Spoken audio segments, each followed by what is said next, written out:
The Alpha's Captive, a werewolf shifter romance written by Defying. Part 2. Chapter 18. I woke up with my eyes feeling heavy and my head pounding.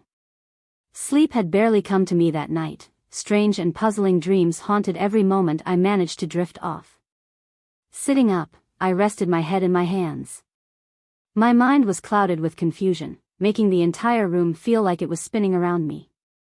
When Ethan kissed me, I kissed him back. That moment kept playing in my head over and over again. I could still feel the softness of his lips, the way my body tingled as if little sparks had ignited a fire inside me. I had never felt this way before. It was new, unfamiliar, and honestly, terrifying. I had no idea what to think anymore. He told me he had loved me since kindergarten. Now I found myself questioning every hug, every time we held hands, every touch, and every word he ever said to me. To him, it had always meant something deeper. Something much, much more. An overwhelming need to shower suddenly hit me, as if the water could rinse away my confusion, clear my head with its warmth. Swinging my legs over the side of the bed, I shivered slightly when my feet met the cold floor. I grabbed some clothes from the duffel bag Rowan had given me when I arrived. Moving quietly, I opened the door carefully, not wanting to wake Ellie. As the door clicked shut behind me, I turned around and nearly bumped into Jace. His face was just a foot away from mine. I froze, saying nothing, waiting for him to speak. "Hey." He gave a small, nervous smile, rubbing the back of his neck. "Look, Pix, about yesterday." "It's fine, Jace," I cut him off. His eyebrows scrunched in confusion. "I get it. It was just in the heat of the moment. We can just pretend it never happened, all right?" His face fell a little as he processed my words. Yeah, sure," he muttered, staring at the floor. Heat of the moment. He mumbled something under his breath, shaking his head slightly. "Well, I'm going to take a shower. See you later, Jace." I stepped past him and walked toward the stairs. "Yeah. See ya." His voice was quiet as I moved away. I tried not to dwell on his disappointed expression as I stepped into the large bathroom. Tried, being the key word. Grabbing a towel from the closet, I entered the nearest stall. The warm water felt amazing, washing away the dirt and grime from the day before. But no matter how good it felt, it didn't help my state of mind. My stomach twisted painfully, though I wasn't sure if it was because of the mess with Ethan, the realization that our friendship had never been what I thought it was, Jace's wounded look that I hoped I had only imagined, or the countless other things gnawing at me.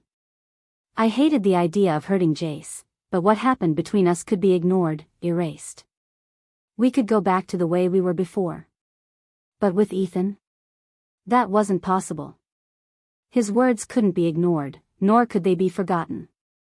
The water turned cold, pulling me out of my thoughts. I shut it off and wrapped a towel around myself. Once I dried off, I dressed quickly, gathered my dirty clothes, and headed back to my room. "Lena."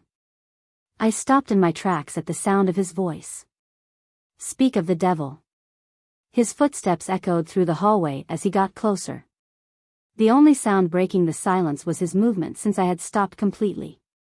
His hand landed on my shoulder, and I turned slowly, keeping my gaze lowered to avoid looking at his face.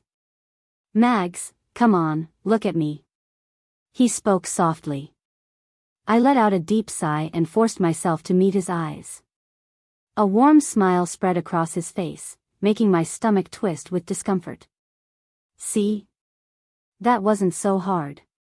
Ethan, I opened my mouth, but the words just weren't there. Shaking my head, I turned, desperate to escape. Trying being the key word. He caught my wrist and spun me back around to face him. "Come on, Mags, we've known each other since preschool. I can read you like a book." He reached up and brushed a stray piece of hair from my face. "You can't stand here and tell me you feel nothing. That blush? It means something." His thumb brushed against my cheek, right where I could feel the heat rising. You can't say that kiss meant nothing because, remember, you kissed me back. His hand slid to the back of my neck, pulling me in as he leaned closer. At the very last second, I turned my head away. His lips landed on my cheek instead. He pulled back, confused. I think it's best. My voice was barely above a whisper. If you don't talk to me, Ethan, I think we should keep our distance. Please, just leave me alone. With that, I turned away, his hand falling limply to his side. I walked back to my room without looking back. A week passed, and I had gone out of my way to avoid Ethan. Every time he tried to talk to me, I made up an excuse or outright ran away. I wasn't ready to face him, not after he had confessed that he had loved me since kindergarten. I felt awful for hurting him. I missed talking to him so much. Every time I heard him call my name across the yard, I wanted to run to him, but I couldn't. He wanted to know how I felt, but I had no answer. I hadn't talked to Ellie, Cece, or Tessa about any of it because I knew it would only lead to questions I wasn't ready to answer. Even though I never told them, they noticed my attempts to avoid him and the awkward tension whenever we were in the same space. I wasn't sure if they had spoken to Ethan, but they never said anything to me. I only knew they were aware because of the questioning glances they sent our way. Jace was a different story. I still talked to him, though things were occasionally awkward. But mostly, we fell back into our old rhythm, pretending the almost kiss in the rain had never happened. If only things could be that simple with Ethan.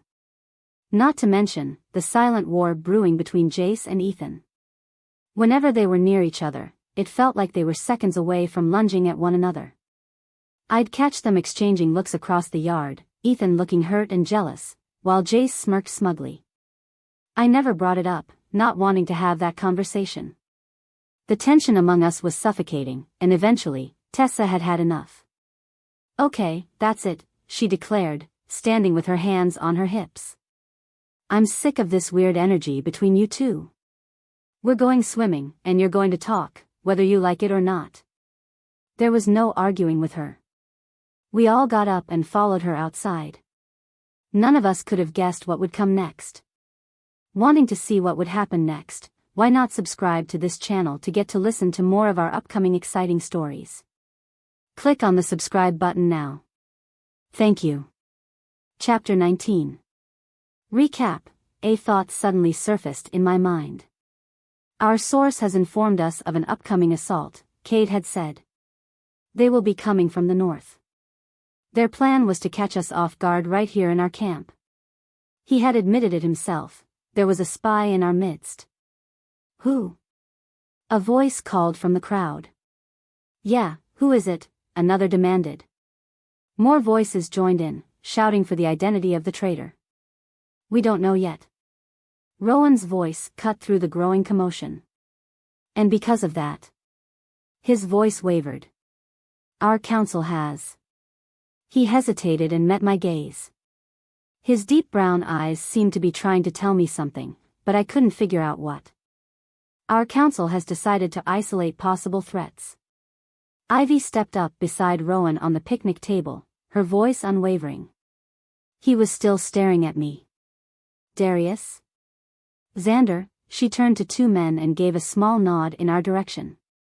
What's happening? Why is everyone looking at us? Jace whispered near my ear.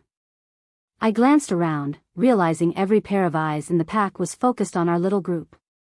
No idea, I murmured back. Darius and Xander moved toward us. As they neared, Ethan placed a firm hand on Xander's shoulder.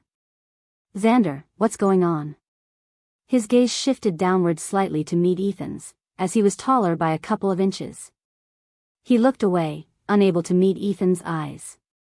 I'm sorry, Ethan, Xander murmured as he brushed past him, stopping in front of me. You need to come with me. His grip on my arm was light but firm. You too, Darius said, placing a hand on Jace's shoulder. What? Why?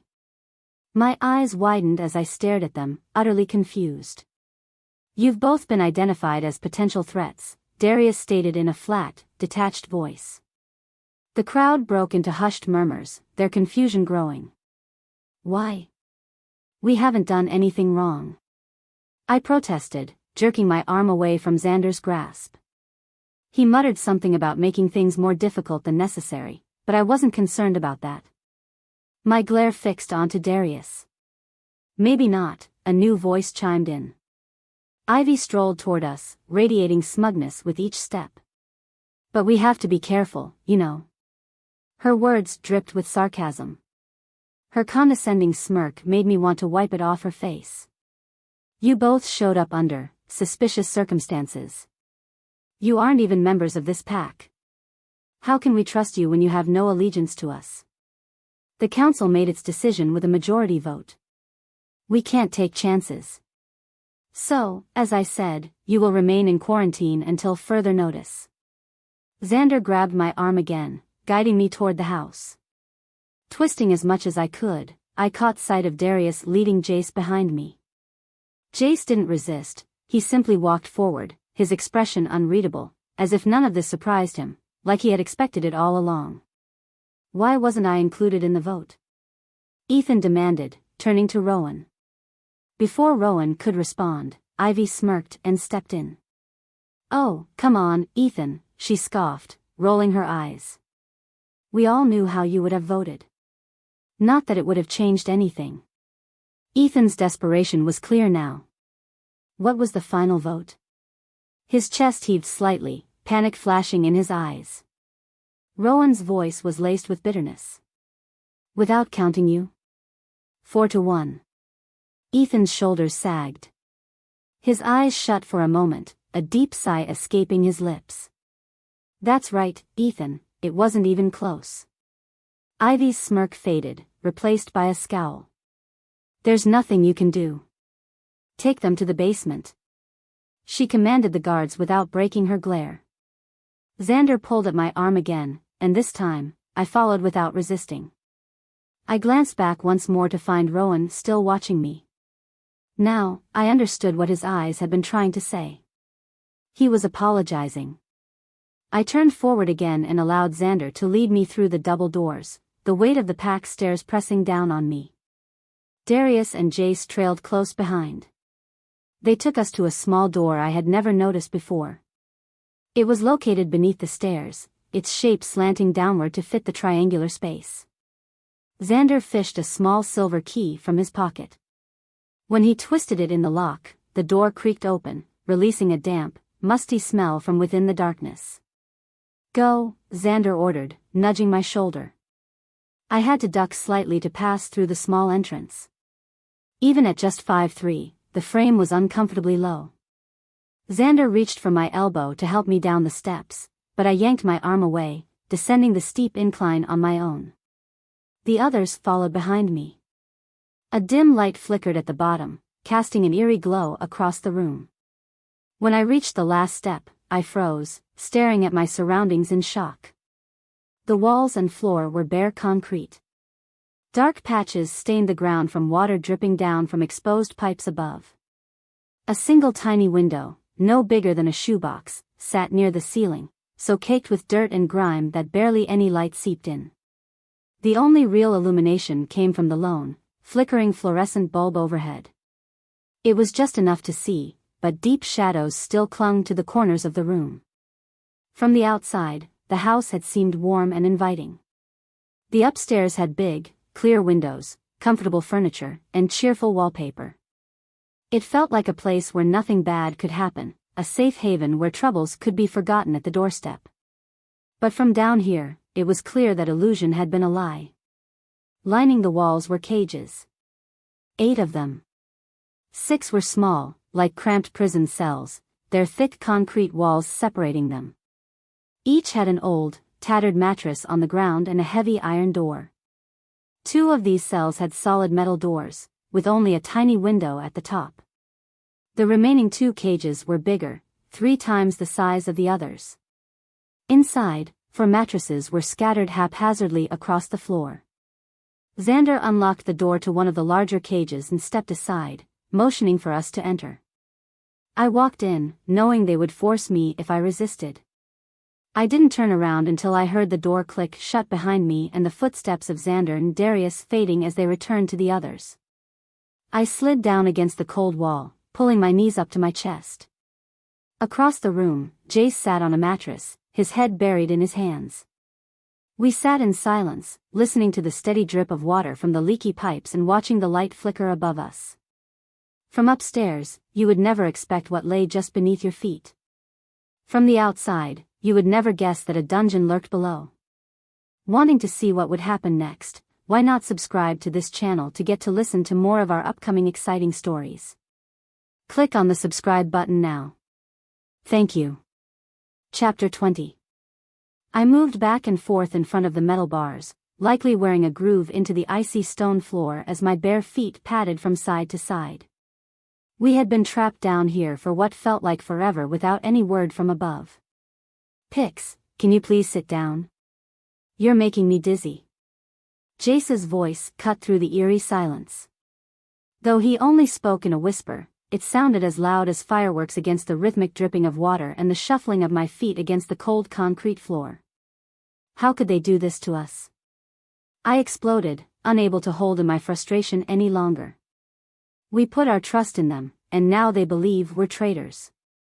My whole body was rigid with anger, shoulders tight, arms pulled in close, fists clenching so hard that my ragged nails bit into my palms. Well, Jace started, but I wasn't finished. How dare they? We haven't done anything wrong. My voice rose, fury pouring out of me like a dam bursting after years of pressure. I trained so hard to fight for these people, and this is how they repay me? By tossing us in a cage like criminals? Look, I get that you're mad, but you need to calm down. No. I won't calm down. My voice echoed through the dungeon-like space, and for a moment, I almost expected the tiny window to crack under the force of my rage. Why should I calm down? They threw us in a cell. And what did we ever do to this Ivy girl? Why does she hate us so much? Jace stood and grabbed my shoulders, trying to steady me, probably afraid that my anger might cause me to explode at any moment. Listen, you need to. I haven't even been here long, and I've met her, what? Once? Pix. And then Rowan. He's supposed to be the alpha. But instead of stepping in, he just stood there and let it happen. He let that manipulative, lying, spiteful little Lena. The words died on my tongue as I looked up at Jace, locking eyes with his unwavering gaze. He took my silence as his chance to speak. You need to calm down and think clearly for a second. His voice was gentle, calm like a flowing creek, meant to soothe me, as he leaned down to my level. Of course, they might think we're threats. We both fought on Cade's side in the last battle, and like Ivy said, we aren't even officially part of this pack. So, you're agreeing with them? I asked, astonished, my nose wrinkling in disgust. No, of course not. I know I didn't do anything, and I know you wouldn't betray your friends. I'm not saying what they did was right, I'm just saying I understand why they did it. I sighed, rubbing my fingers over the bridge of my nose before collapsing onto one of the worn mattresses. I stared at the ceiling, tracing imaginary patterns as Jace sat beside me. So, what do we do now? Just sit here and wait for them to, I raised my hands, making air quotes, unquarantine us? What else can we do? Break out? I bit my bottom lip, considering it. Not a terrible idea. No. I turned my head, meeting Jace's steady gray eyes. He studied me knowingly, as if he had read my thoughts. We aren't breaking out. I was just joking. Besides, do you know how guilty that would make us look? If we want them to believe we're innocent, we have to do what they say. I sighed. Fine. Just then, the rarely used door creaked open, and multiple sets of feet made the wooden stairs groan beneath their weight. Jace and I stood, stepping up to the barred door as our visitors came into view. Ethan appeared first, flashing a wide, toothy grin when he saw me. Ivy was close behind him, with her two loyal followers, Xander and Darius, trailing her like obedient guard dogs. Ethan stepped forward and unlocked the gate, swinging it open. "Come on, Mags," he beckoned. Eagerly, I stepped forward, Jace right behind me. "Not you." Xander's deep voice stopped Jace in his tracks. "Ethan, what's going on?" I asked. "Why can't Jace come too?" "Your little boyfriend here vouched for you," Ivy sneered, her voice dripping with contempt. "Not him." "Vouched? Boyfriend? What is she talking about, Ethan?" "I vouched for you," he said, looking me straight in the eye. "That means you can come out as long as you're with me or Rowan. And if you turn out to be guilty," Ivy added, her smug smile returning, "he'll suffer the same fate as you."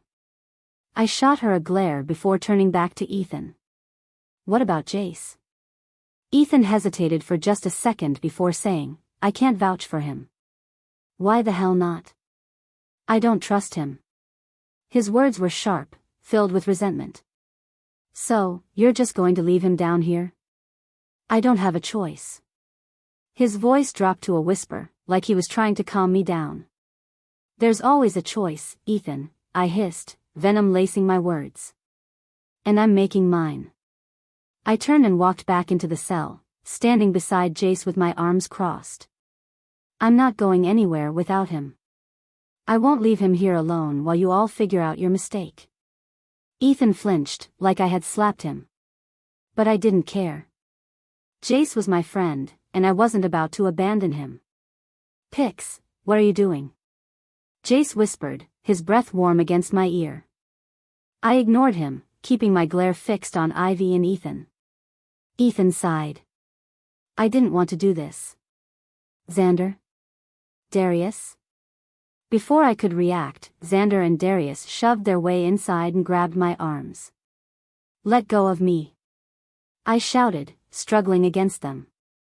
Acting on instinct, I expanded my shield just enough to push them back, but not enough to hurt them. I darted back to Jace's side, but before I could take more than a step, Darius scooped me up and slung me over his shoulder. "Put me down." I pounded on his back like a furious child, knowing I couldn't use my shield without slamming myself into the ceiling. "Take her to my room and lock the door," Ethan ordered. "Ow. Watch it." I yelped as my back smacked against the doorframe. Darius mumbled an apology before carrying me upstairs and tossing me into Ethan's room, locking the door behind him. I banged on the door, yelling for them to let me out. No one answered. Frustrated, I kicked the bottom of the door, leaving a dent in the wood. My gaze swept over the room. It looked like mine, just smaller, with one bed instead of two. Ethan had made a mistake locking me in here. A big mistake. I smirked, ready to cause some trouble. Chapter 21. The stairs groaned under our weight as Ethan, Darius, and I made our way down. The faint rustling of old, lumpy mattresses signaled that Jace had risen, curious to see who was visiting him in this bleak space. His face brightened when he spotted me, but then his expression quickly shifted to confusion. Darius unlatched the door, allowing me inside before locking it behind me. Ethan stepped closer to the bars. "Are you really sure about this, Lena?" His eyes flickered between me and Jace, who was now standing just behind me. "Yes, I'm sure. Don't stress, I'll be fine." "All right. Just call out if you need anything, okay?" "Okay. Good night, Ethan." "Good night, Mags." He hesitated, reluctant to leave, but eventually forced himself away from the bars, retreating up the creaky steps before he could reconsider. Darius shook his head before following, shutting the door with a final click that echoed through the cement walls. Pix." I turned to see Jace studying me. One of his eyebrows furrowed low over his eye while the other arched up, creating a deep crease in his forehead. His gray eyes darted between me and the staircase, full of confusion. "What just happened? Why are you back down here?" I strolled over to the mattresses and settled onto one, crossing my legs and leaning back on my hands. "Ethan and I struck a deal." "What kind of deal?" He was skeptical, that much was clear.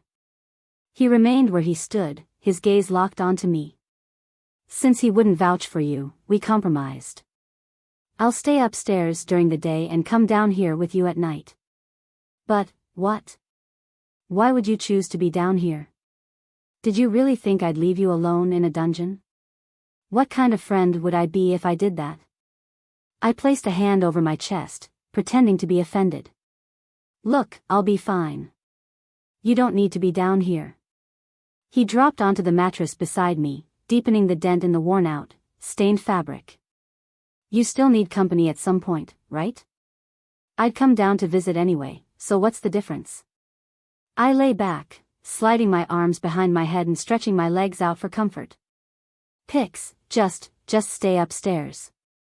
I'll be okay. He lay down as well, rolling onto his side to face me. Besides, I doubt your boyfriend, he spat the word like it left a bad taste in his mouth, likes the idea of you sleeping down here. I pushed myself up on my elbows, meeting Jace's eyes. He's not my boyfriend.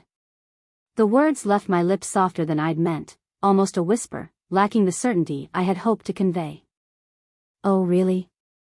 The way he looks at you says otherwise. He sounded so sure that I almost believed him. Come on, you can't be that oblivious. That guy is in love with you, and you know it. The memory of that day in the woods slammed into me like a wave. I love you, Mags. I always have. I shook my head, trying to push the thought away, but I couldn't forget the rush of happiness I had felt when we kissed. I shook my head again, knowing there was no point in remembering. It would only hurt me. He'll move on.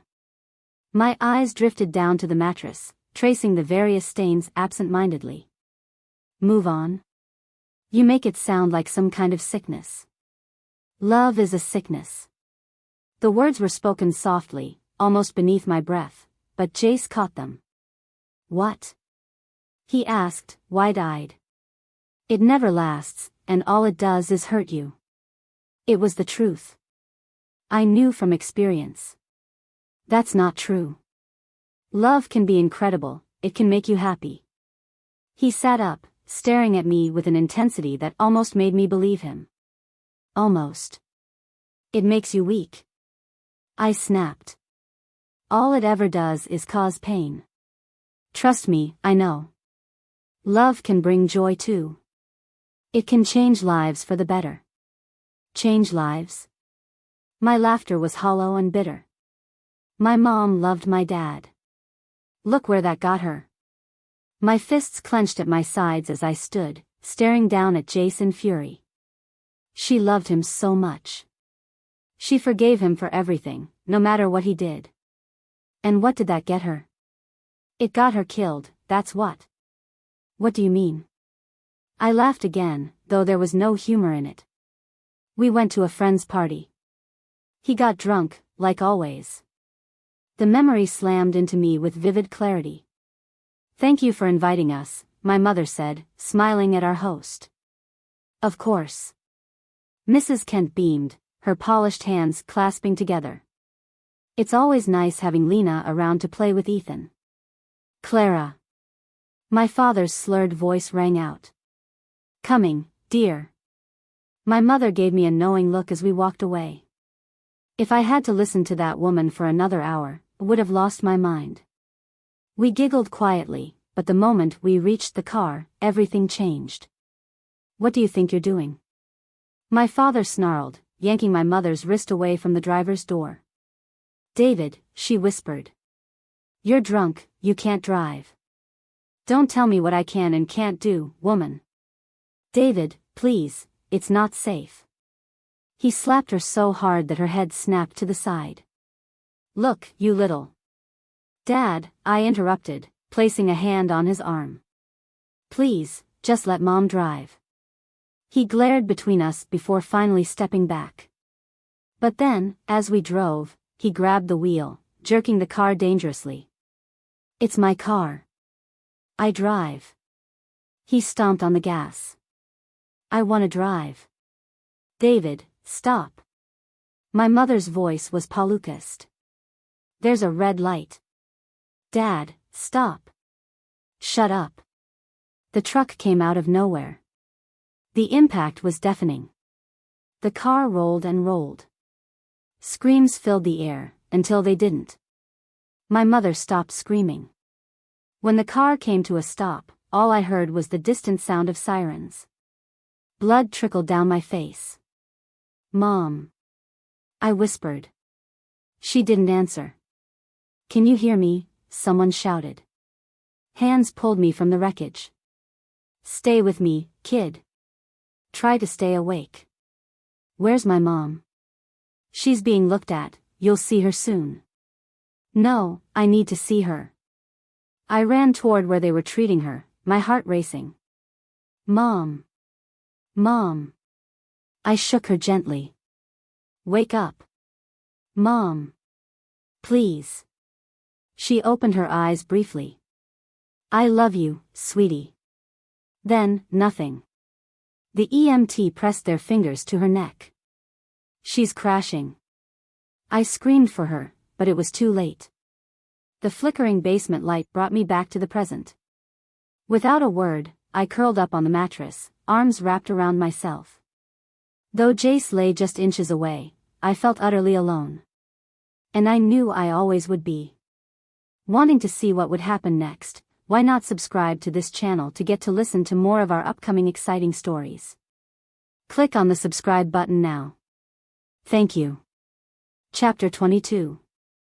The mist was thick and heavy between the towering trees. It clung low around my legs, hiding my bare feet beneath its ghostly white layer. The sky loomed above, dark and empty, void of stars, with only the glowing full moon providing a sliver of light in the night. I stood alone in the eerie silence, with no chirping crickets or hooting owls to break the stillness. I had no idea where I was heading or why, yet my feet continued forward at a slow, steady pace. I couldn't feel the earth beneath me, nor the plants brushing against my ankles as they should have. The usual sense of the forest seemed to have sunk deep into the bark of the trees, trapped within their wooden shells. I heard nothing, not even my breath or the sound of my footsteps beneath the mist. A dense, unnatural silence smothered everything, like thick cotton stuffed into my ears. But I didn't think about it. My mind was blank, following an invisible path laid out before me. My body moved mechanically, my head held straight, arms swinging loosely at my sides, legs gliding effortlessly through the fog. Lena. The whisper barely broke the silence, quiet even in the empty void. I stopped in my tracks and turned my head to the side, scanning the shadowed trees for whoever had spoken. Seeing nothing, I pressed forward. Pixie. The soft voice called again. I glanced around, searching for the source. Again, there was no one. My feet resumed their path. The trees opened into a circular clearing, the fog still swirling thickly over the ground. Who's there? My lips moved, but no sound escaped. I stood in the center, searching for any sign of life among the trees. Mags, over here. A shadow emerged from the darkness, stepping into the clearing ahead of me. The mist curled around its dark, upright shape, swirling into smoky tendrils. It reached a hazy arm toward me. Lena. It crooned. No, over here. Another shadow glided into the clearing, but unlike the first, it retained its inky darkness. Come with me, Pix. I'll keep you safe. Their voices blended together, forming a single, haunting melody. My feet carried me forward, my arms stretching toward their outstretched hands. But before I could reach them, a massive cloud burst from the trees, crashing into the dark figure, sending it tumbling to the ground. The cloud covered it completely, smothering its darkness in its white, shifting form. Everything blurred.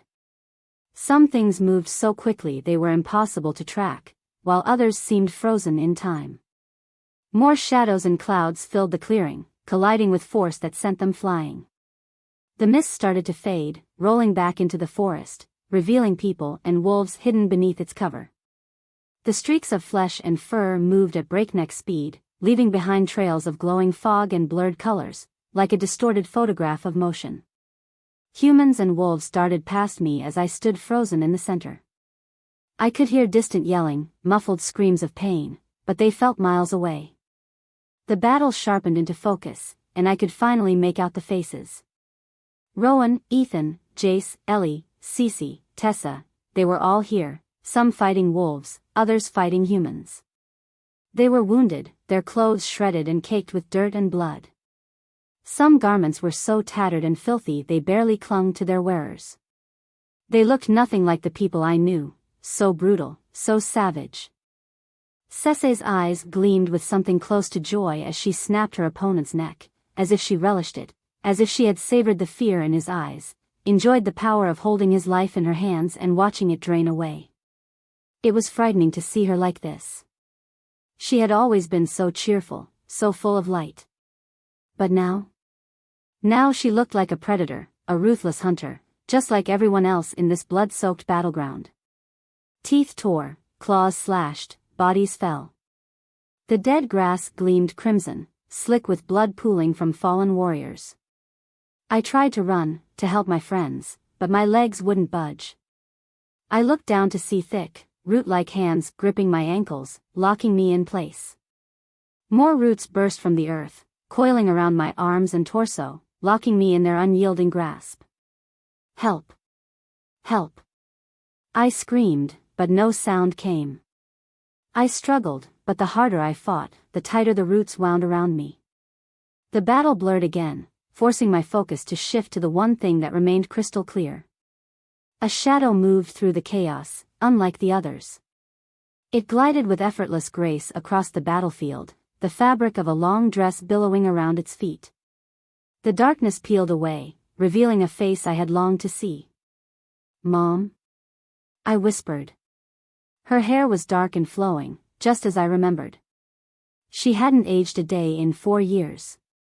Her face held the youthful glow of someone barely 20, though she was far beyond that. The white dress she wore draped elegantly over her frame, pearls tracing the collar just off her shoulders. A delicate circlet of braided silver rested in her hair, woven into the soft chocolate waves. She looked like an angel standing before me, smiling softly.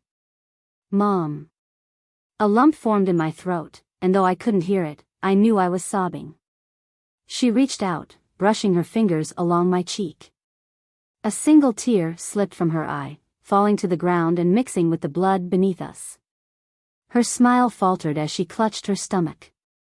Bright red seeped through her dress, staining her fingers, turning the pure white fabric into the same deep crimson as the earth. She dropped to her knees, blood spilling from her lips as her body heaved. "No. Mom." I screamed, thrashing against the roots holding me. They wouldn't let go. She collapsed onto the ground, her dress now soaked in death's color. Her chest rose and fell once, then stilled. Her fingers twitched once, then went limp. Only then did the roots release me. I ran to her, shaking her, begging her to wake up. But it was too late. She was gone, again. Around me, the battlefield had fallen silent. Bodies littered the clearing, broken and still. Only one remained standing. A massive dark brown wolf loomed over 6 lifeless figures. It stared at me like a predator eyeing its prey. Blood dripped from its open jaws onto the bodies below. Its eyes were pits of endless darkness, void of soul or mercy. I looked down at the faces of its victims. My stomach lurched. Jace, unrecognizable, his face torn to the bone, ribs exposed where his body had been ripped apart. Cece, eerily intact, her skin pale as wax, her broken arm jutting at an unnatural angle. Rowan, his stomach slashed open, his intestines spilling onto the grass. Tessa, her eyes gouged out, her skull shattered, her heart torn from her chest. Then I saw him. Ethan. His throat had been ripped out, his arm barely clinging to his shoulder. His fingers were entwined with another's. I followed the hand he held, my stomach twisting. It was me. A knife protruded from my stomach, my lifeless eyes staring blankly at the night sky. The wolf above me threw back its head and howled in victory. "Lena! Lena. I jolted awake, gasping. Ethan's hands were on my shoulders. Mags, are you okay? You were thrashing and screaming something. I couldn't make it out. His eyes were full of worry. I was drenched in sweat, my breath ragged. What happened?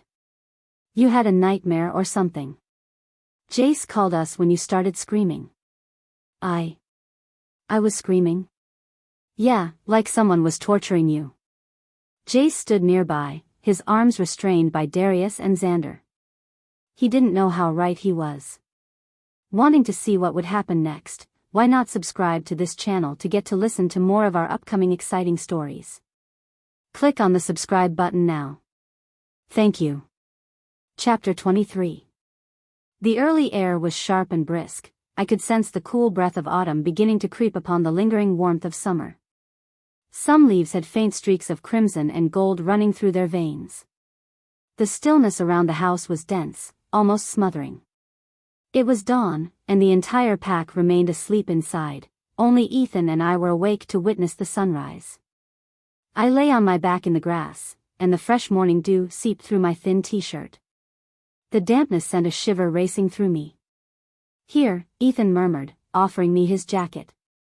I'm fine, I replied, tucking my hands behind my head and turning away from him. How long are you going to be like this, Mags? Ethan exhaled deeply. I stayed quiet, keeping my eyes glued to the hazy morning sky. Look, I'm sorry, all right? I'm sorry I ever said it. He shot up, his hands clenching into tight fists. I'm sorry that I actually feel something once in a while. I thought if I cracked that stupid shell you always keep around yourself, then maybe, just maybe. His reddened eyes squeezed shut, unshed tears glistening, and his face flushed as though scraped raw. He pinched the bridge of his nose, inhaling sharply, trying to steady himself. I remained motionless, unsure of what to say. The only time I had seen him this upset was when his parents abandoned him yet again for some trip to Africa or Italy or Switzerland. Every time they returned, he would get his hopes up. This time will be different, he would insist. They'll take me with them. They promised. But nothing ever changed. I was always there to comfort him, always whispering, I'll always be here for you.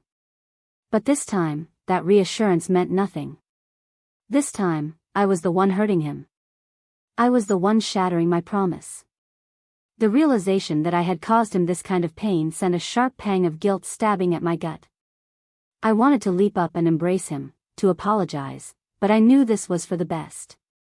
This pain was inevitable. It was better to end it now than to prolong his suffering. He ran a trembling hand through his hair and met my gaze. You know what, Lena? I can't do this anymore. I give up. His expression was vacant, drained of emotion, except for the flicker of hurt in his eyes. I take it all back. Every word, every action, I take it back. Do whatever the hell you want. I'm done. He stormed off toward the house, slamming the door behind him. My breath came in short, ragged bursts. The rush of blood in my ears grew deafening. I felt the stinging warmth of tears pricking at my eyelids, but I refused to let them fall. I clamped a trembling hand over my mouth as silent sobs racked my chest. Just when I thought I might collapse, I heard the door creak open and shut again. My heart leaped, thinking it was Ethan, but my stomach dropped when I saw a very groggy-looking Nina padding toward me, wrapped in a fluffy blue and white bathrobe. She spotted me curled on the ground, my knees pulled up to my chest, tear-streaked bruises lining my face from the few that had slipped free. She sat beside me without a word, allowing me to adjust to her presence. Do you want to talk about it? She asked softly. I remained silent, my eyes fixed on the tree-line. All right then, I'll talk. Ethan and I have known each other for about 1, maybe 2 years now. He always had this dream that someday, when everything's settled, he'd find you again. He said he would tell you everything, where he was, what happened to him, and most importantly, how he felt. He swore he would take you away from your father, bring you here to live in the woods. A vivid image filled my mind, Ethan slipping through my window in the dead of night, just as he used to. I would throw my arms around him, overwhelmed with relief that he had returned. He would steal me away from the man I called my father and tell me everything. Perhaps, in time, I would have learned to love him. Maybe we could have been together, in another time, another place, another life. A small child flickered before my vision. Large, dazzling green eyes glowed against his cherub-like face, his messy brown hair cropped short against his sun-kissed skin. He twirled through the field, giggling as he leapt to catch a falling leaf. His chime-like laughter echoed through the trees as he spun in delight. His pearly white teeth gleamed in an angelic grin as his eyes locked onto mine. "Mama," he called. The vision dissolved, and Cece's voice pierced through the haze, a reminder of reality. "When he found you here, he thought this was his chance," she continued. "That you would love him the way he always loved you. But when you rejected him, when you nearly cut him off completely, it shattered him, Lena. His heart, his spirit, everything. He was so convinced that his dream would come true, that when it didn't, his entire world crumbled. Shattered. Broken." The words pounded in my skull. Shattered. Broken.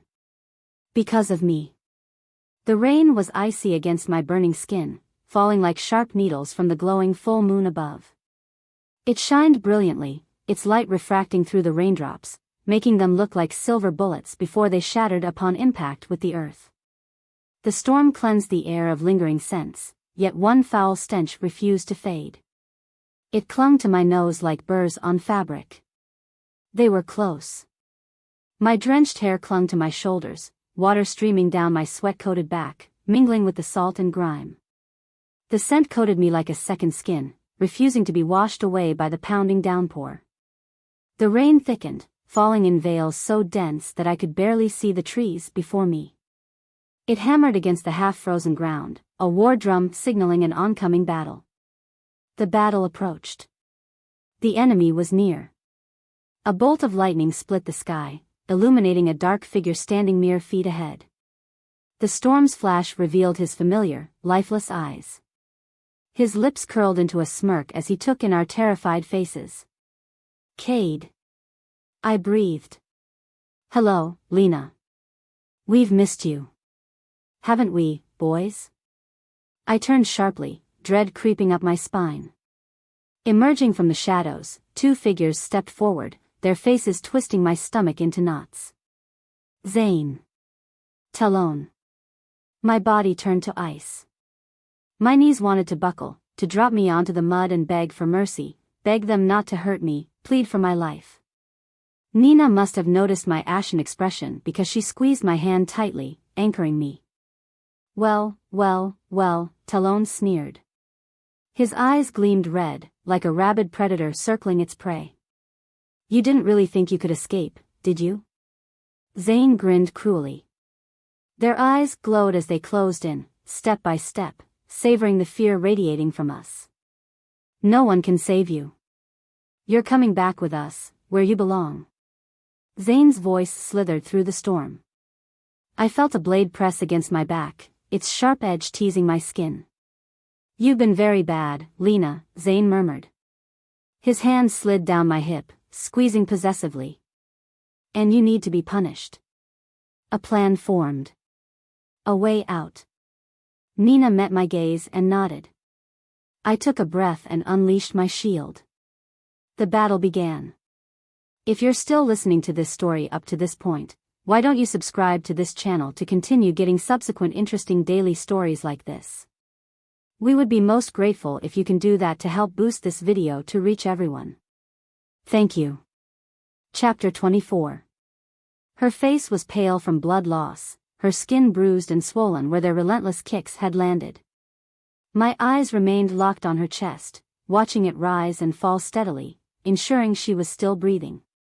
Only hours had passed since someone heard my desperate cries for help and rushed us back to the infirmary.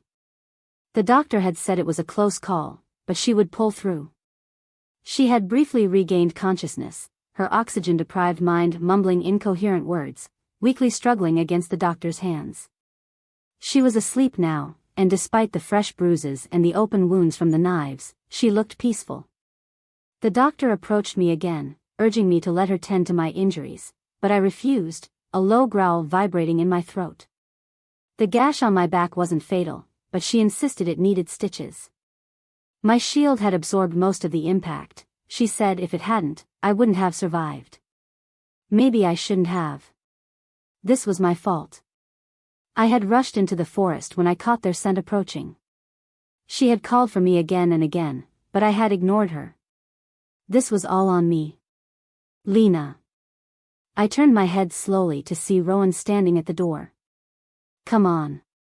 You need to get cleaned up and get some rest.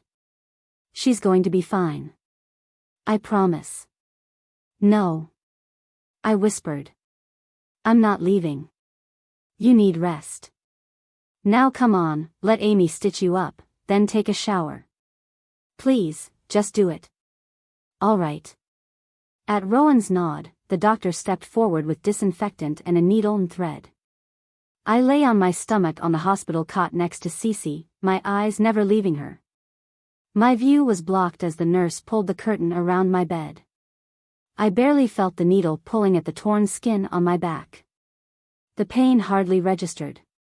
My thoughts were far away, drifting beyond the infirmary, beyond the house, beyond the other side of the forest. The doctor led me up the stairs to the small library. The seldom-used door creaked as I pushed it open, but the sound didn't seem to faze Rowan.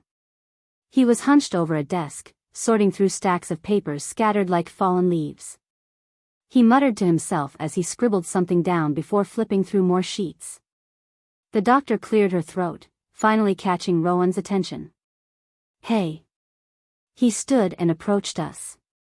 Just finalizing the supply list for this month. He gestured toward the cluttered desk nearly buried under papers. What did you need to talk to me about? I asked. I wanted to ask, Lena, would you be willing to plead your case before the council? They're all listening to Ivy. She can be very convincing when she wants to be. And Darius carries weight with the others too, which doesn't help. Where are you going with this, Rowan? I think the council will continue siding with Ivy and Darius as long as you and Jace remain unknowns. He returned to his desk, stacking the papers into a messy pile. That's what scares them, not knowing you. None of them, aside from Ethan and me, have heard your story. All they know is that you were part of Cade's pack for a while, and to them, that's suspicious. It took them almost a year to start trusting Ellie. I doubt Ivy or Darius can be swayed, but Xander is still on the fence. He's followed Ivy so far, but he's not as committed to it as Darius is. It's possible he can be convinced of your innocence. Then there's Ally. I've known her for a while, and she's a rational person. Ivy made some strong arguments, but I believe Ally will reconsider once she hears your side. I think you should meet with them, tell them your story. Prove to them that you and Jace are not the enemy. All right. I'll do it. Good. The meeting is in 30 minutes. What? 30 minutes? Why so soon? I scheduled it last night, assuming you'd come up here earlier. I didn't expect what happened earlier. But now there's no time to waste. Take a seat, Lena. He motioned to a step stool against the bookshelves. I dragged it over to the desk and sat, resting my elbows on my knees. What about Jace? Will he be talking to them too? I want to start with you first. If they're open to hearing more, then I'll bring Jace in. Why were you at Cade's camp? Darius's voice was sharp. The rec room had been cleared for the meeting. 6 chairs lined up in front of me, each occupied by a member of the council, their eyes boring into me. Rowan and Ethan sat at the center. Rowan was the only one who offered a reassuring look. Ethan refused to meet my gaze, his eyes fixated on the ceiling or some document in front of him. Darius and Ivy sat to Rowan's left, both glaring at me with undisguised disdain. To Ethan's right sat Xander and a woman I assumed was Ally. She appeared older than me, perhaps in her mid to late 20s. Her muscular build was evident under her fitted gray tank top. A delicate gold pendant hung from her neck, which she often fiddled with, twisting it between her fingers as she waited for my response. Her wild, fiery red curls cascaded around her shoulders, partially covering one of her strikingly bright blue eyes. Her gaze was intent, filled with curiosity rather than judgment. She seemed to be the only one without a predetermined opinion. Xander, however, looked anxious, as if he were the one on trial. "I wasn't there by choice," I said, bitterness seeping into my voice. "They kidnapped me and forced me to stay." "But you were valuable to them, weren't you?" Ally's soft French accent contrasted with her sharp features.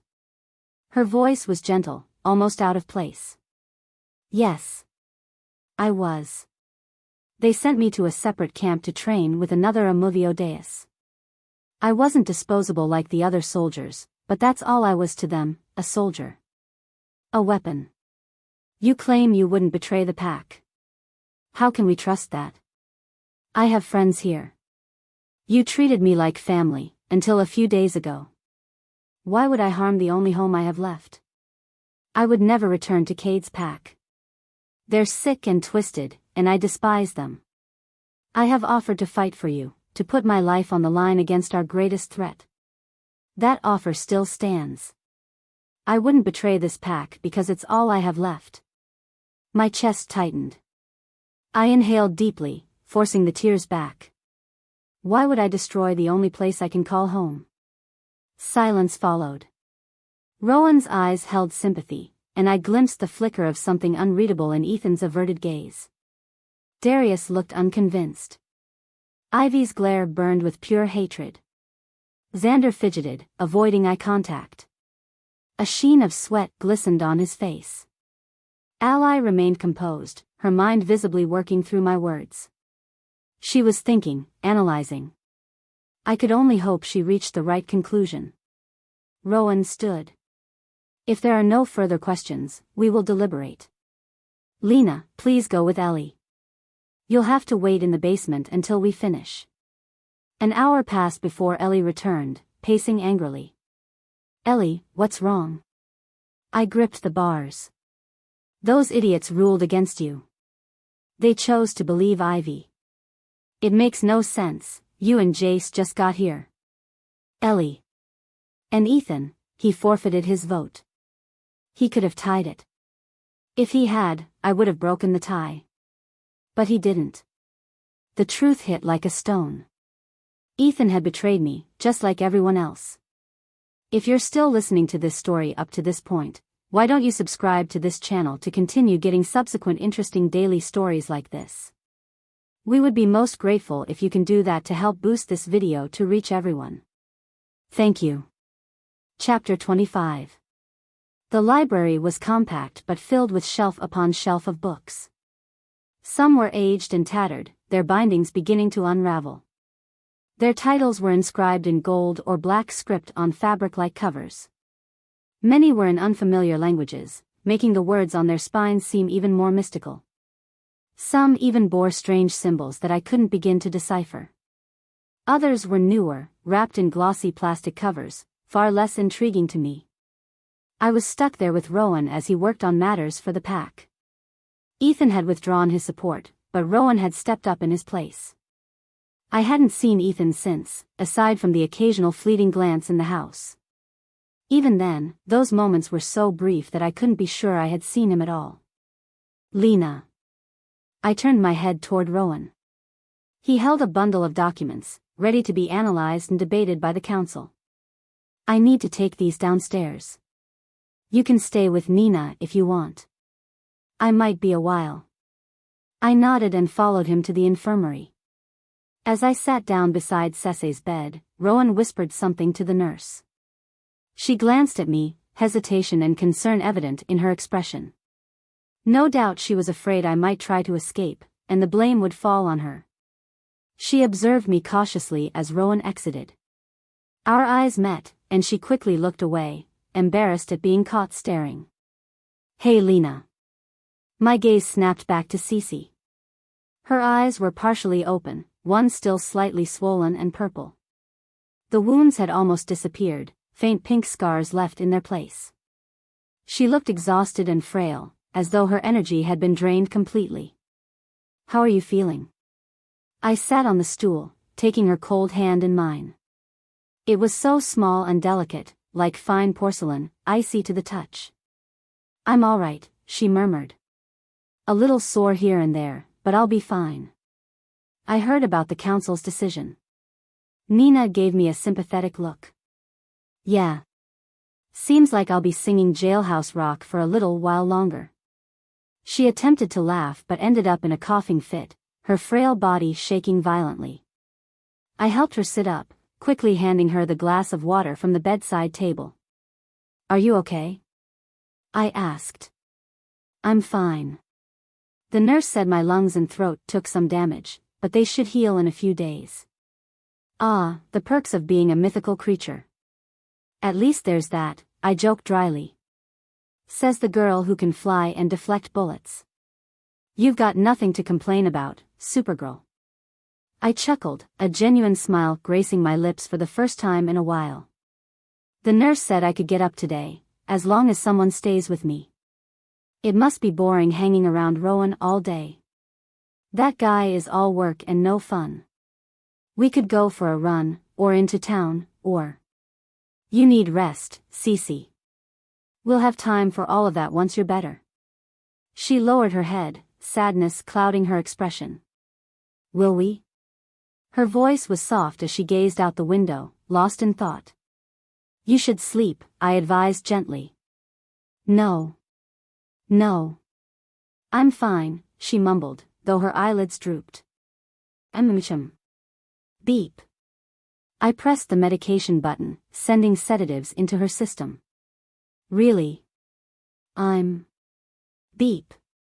She lay back against the bed, struggling to keep her eyes open, but exhaustion overtook her. "Fine. Beep." She drifted into peaceful slumber, and I remained there, holding her hand as she slept, listening to the rhythmic beat of her heart, the only sound in the quiet room. "Lena?" I jolted slightly at Rowan's voice. "Yeah?" I whispered. He glanced at Nina and, realizing she was asleep, lowered his voice. "Why don't you come to the kitchen? It's past lunchtime. You must be hungry." I nodded and rose slowly, careful not to disturb Cece, and followed him in silence. I perched at the counter as Rowan made us cold-cut sandwiches. Ellie entered, grabbing Rowan's sandwich from his hands and taking a bite. "Hey," she mumbled. Rowan sighed. "Ellie, couldn't you make your own sandwich?" "Why would I when you can do it for me?" She smirked, finishing off the sandwich. "So what's new at the top?" "Not much," he replied. "I finalized the monthly supplies and got the Jeep back from the garage. Those mechanics took an entire week to fix a simple brake issue." He handed me my sandwich, and I mumbled a quick thanks.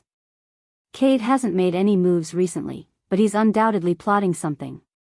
"Any progress on the traitor situation?" I asked. "No, unfortunately. I have no idea who it could be. It has to be someone close to a high-ranking member, otherwise, they wouldn't know such precise details. Beyond that, though, no leads." Rowan. A boy rushed into the kitchen, panic etched across his face. "What's wrong, Lucas?" Rowan steadied the boy, who was panting heavily, as though he had been running for miles. Lucas hesitated, his eyes filled with pity and dread. He looked far older than his 15 years, his expression shadowed with fear.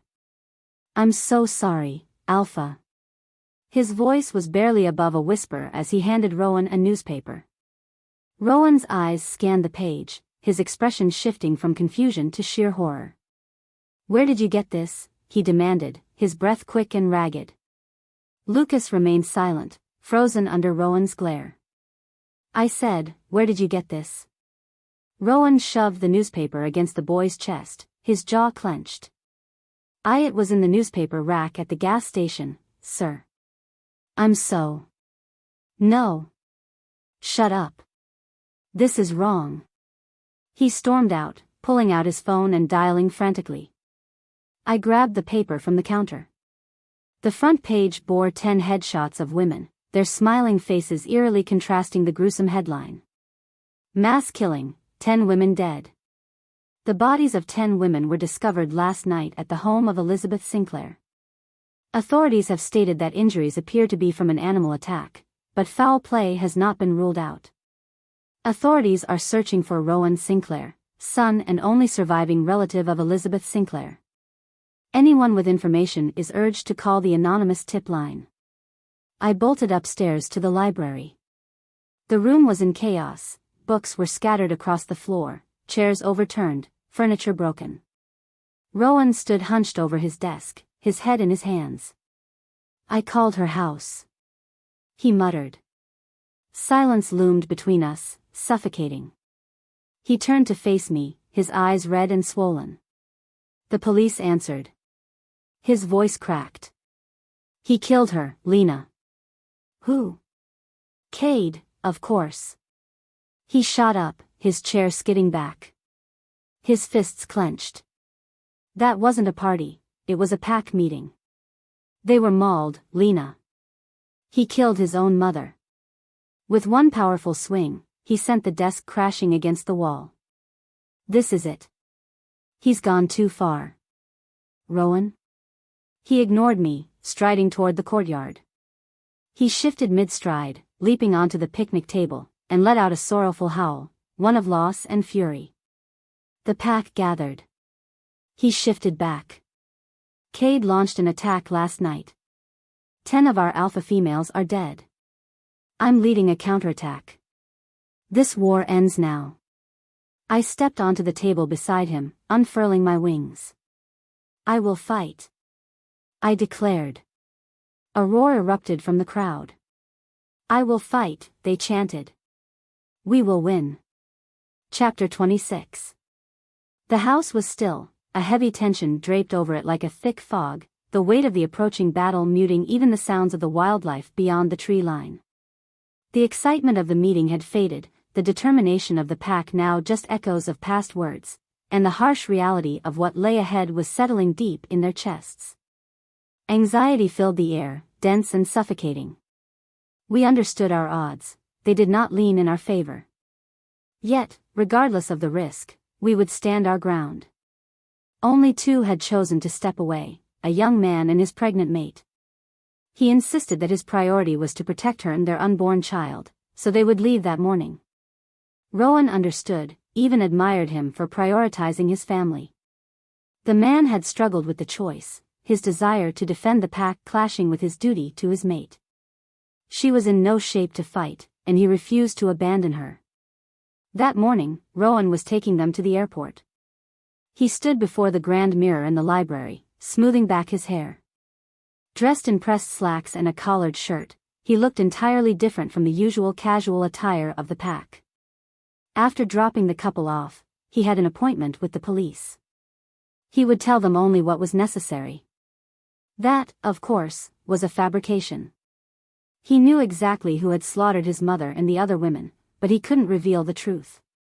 He had to let them chase false leads, wasting precious time on meaningless suspects. The deception gnawed at him, but he had no other option. You'll need to stay in the cell, he said while fixing his collar. I understand.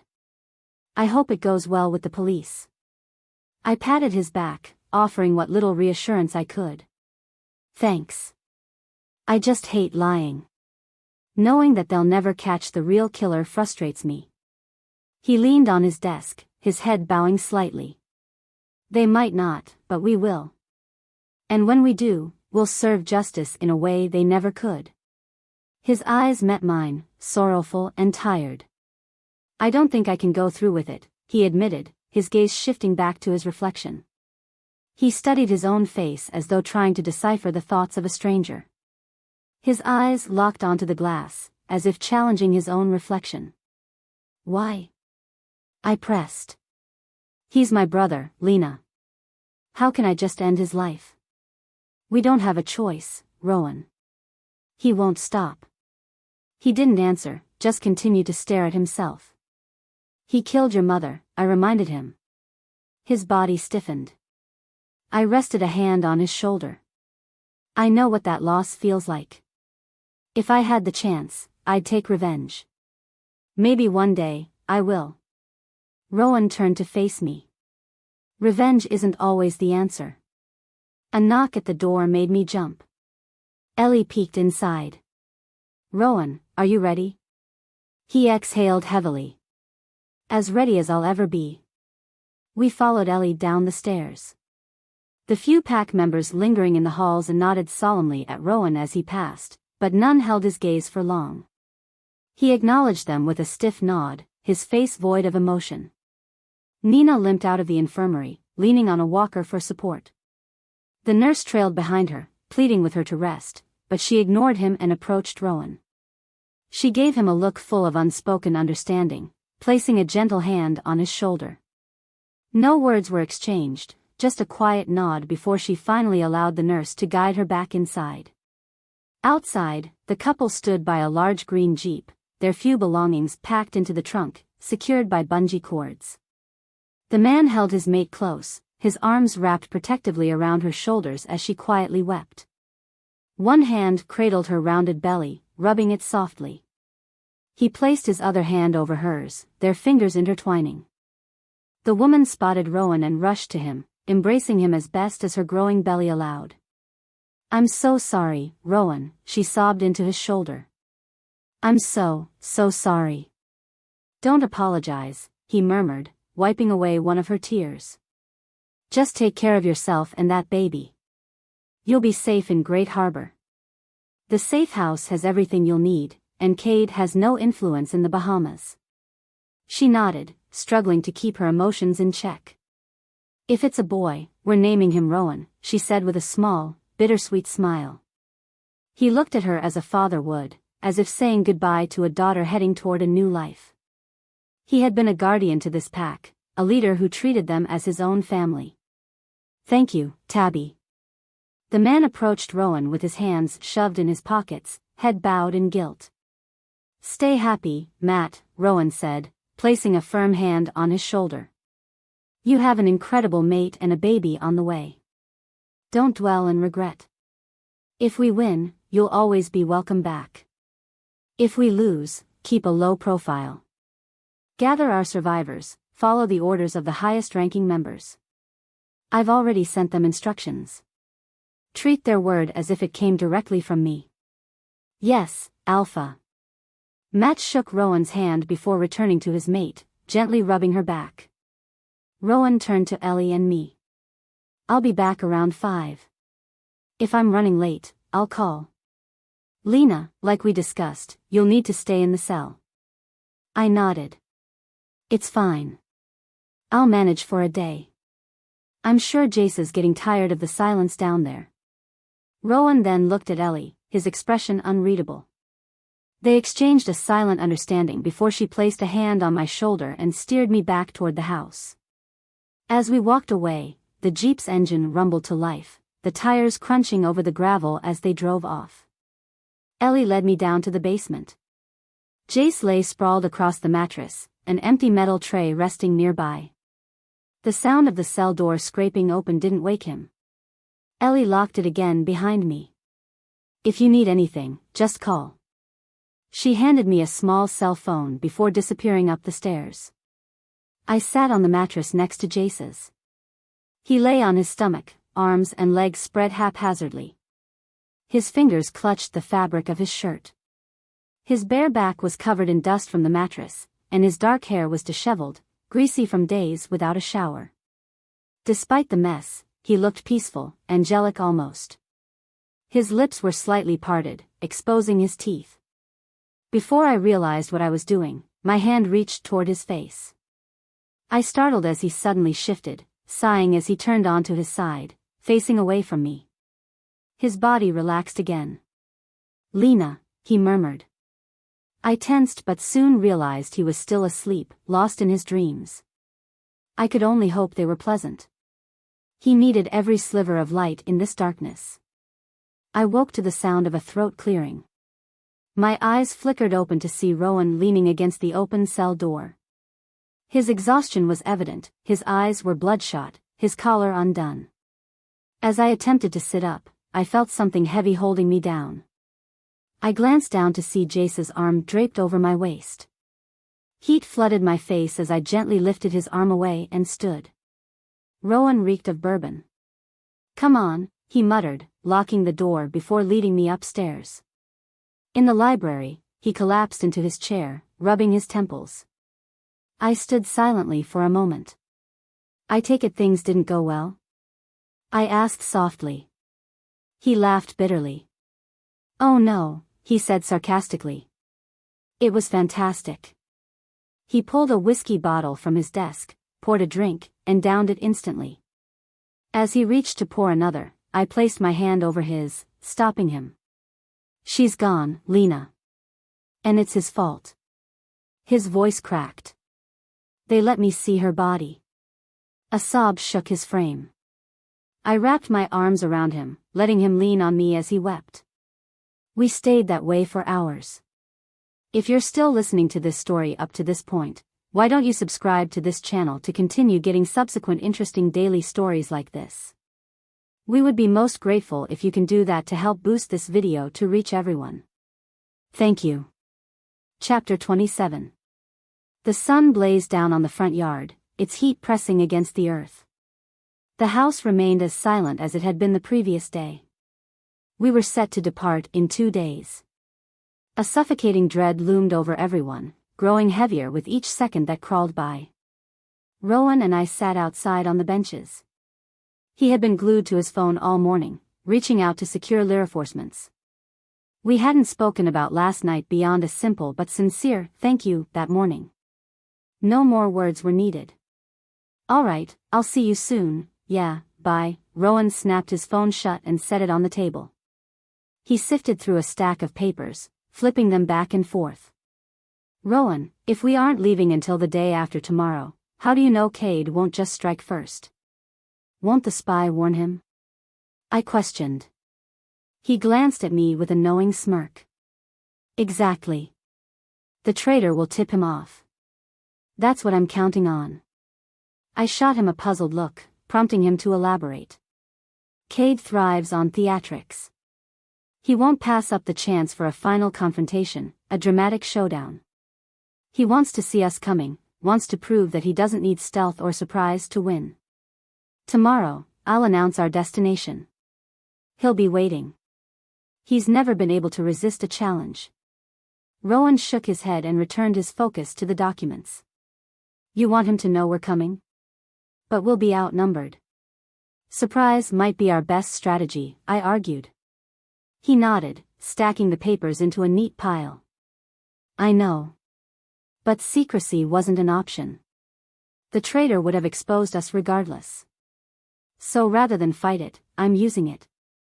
Besides, once the information reaches Cade, it'll clear your and Jace's names." "How do you figure?" "You've been with me all day, and Jace is locked in the cell. There's no way either of you could have passed the intel. That proves your innocence." His phone buzzed again against the table.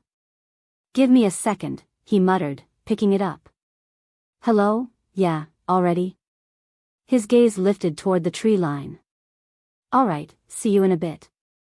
He shut the phone and turned to me with a sly grin. "Lena, I've got a surprise for you." "Yo. Mags." I spun around to see Blake, the fearless leader of the freedom fighters, strolling out of the woods, flanked by Donnie and Luke. Without thinking, I rushed forward and threw my arms around Blake. "How you doing, kid?" he asked. "I'm all right. I can't believe you guys actually came." I released Blake and hugged Luke, then Donnie. "So, how's life treating you, Donald?" I smirked. "Just fine, Margaret," he replied, arching a brow at me. I smacked the back of his head, sending his signature baseball cap tumbling to the ground. "Don't call me Margaret," I scolded, wagging a finger at him. "Then don't call me Donald," he shot back, tapping me on the nose. I chuckled at the familiar banter, but my smile faded. My arms still draped around Donnie's neck, I leaned back to search his face. "I heard about Milo, Nico, and Taylor." His gaze fell. "Yeah. I turned to Blake and Luke, reading the sorrow in their eyes. A sinking feeling twisted in my gut. Wait. I hesitated. Where's Carter? Blake met my eyes with a solemn expression. Understanding hit me like a punch to the stomach. They got him too, didn't they? Luke nodded. Hey. Blake tilted my chin up gently. He went down fighting. He wouldn't want you dwelling on the loss. We're here now, together again.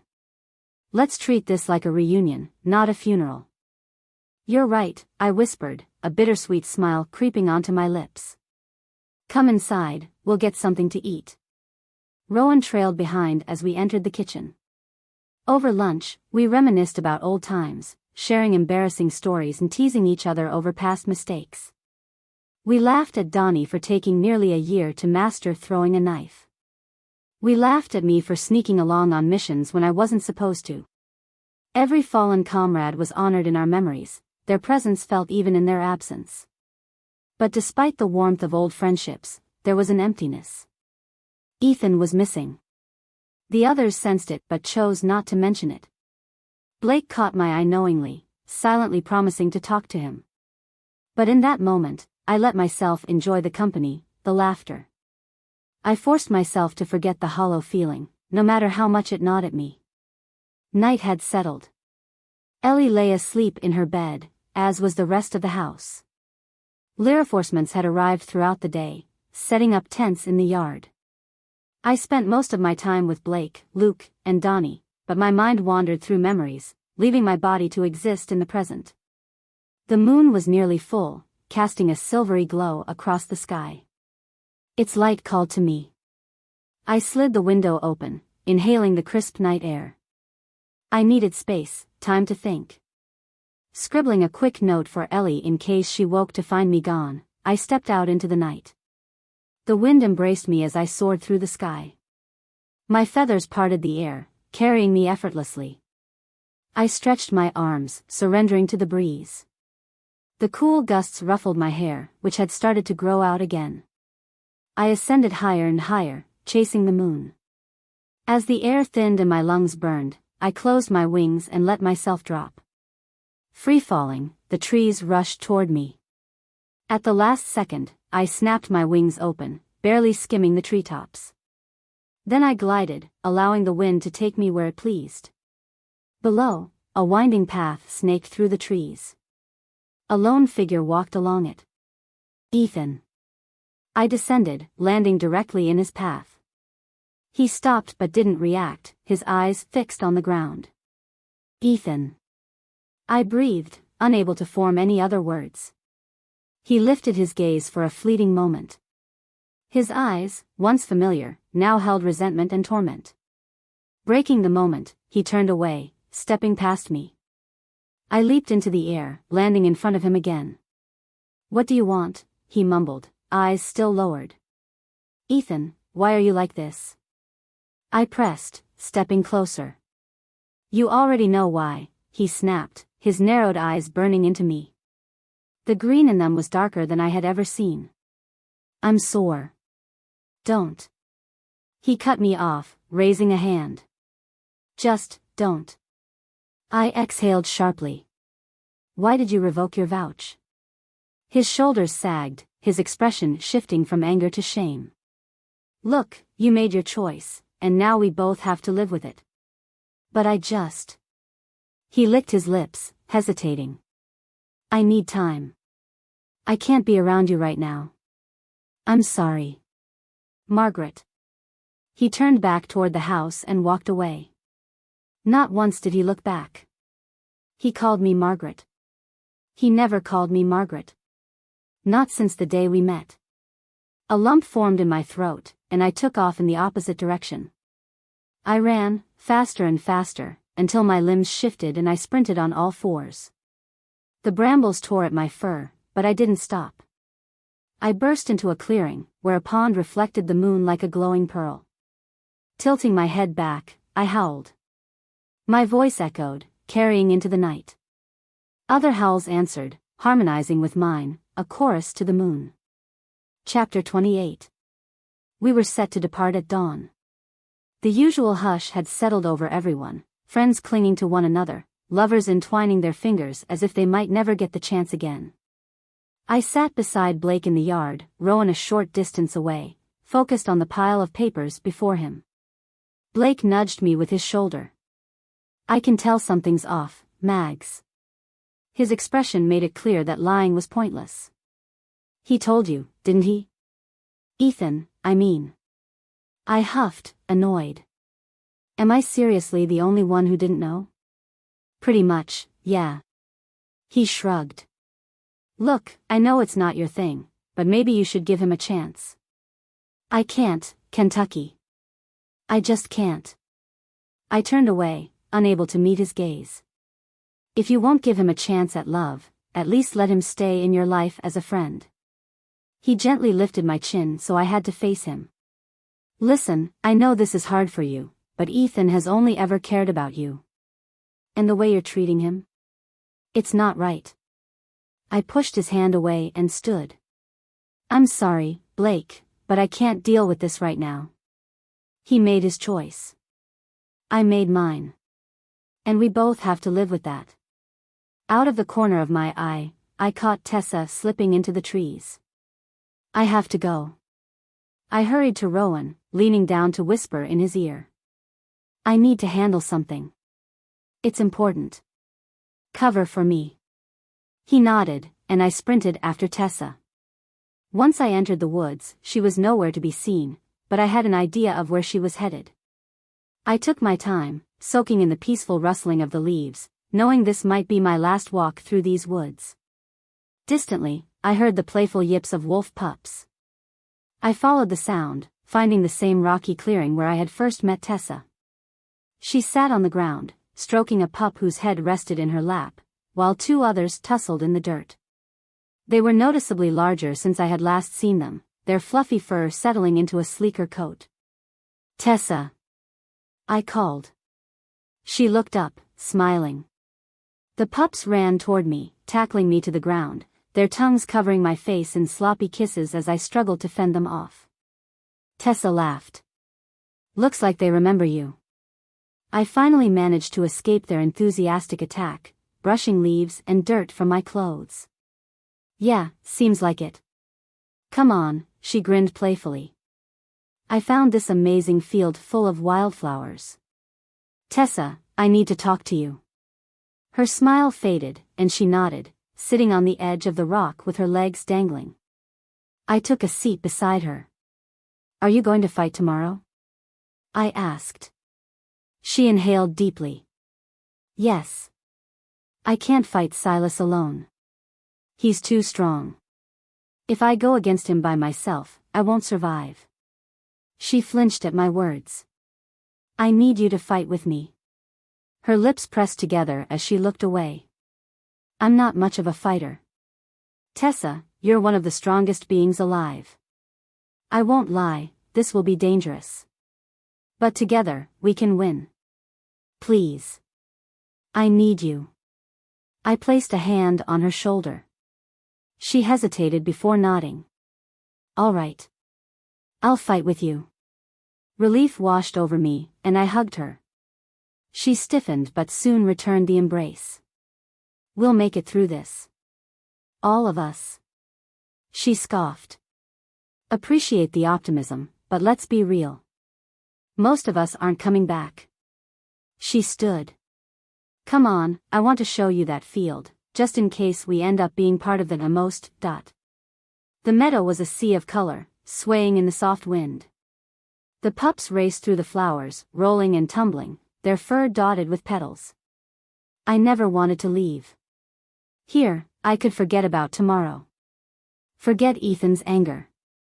Forget everything. The sweet fragrance of blossoms filled my lungs, clearing my mind. I reached out, plucking a single rose from its bush. Its velvety red petals curled inward, guarding its golden core. I studied its delicate layers, then slowly closed my fist around it. Thorns pricked my palm, and the petals crumpled beneath my grip. Red sap seeped between my fingers, trailing down my wrist. Rowan led me to the basement, refusing to explain why. I followed, curious and slightly apprehensive. Inside the cell, Jace idly tossed a tennis ball against the wall. Rowan unlocked the door, stepping inside with me. "I need to talk to both of you," he began, shoving his hands in his pockets. "You've been treated unfairly, and on behalf of my pack, I'm sorry. I know we don't deserve it, but we need your help. Every fighter counts. I know it's a lot to ask, but we're desperate.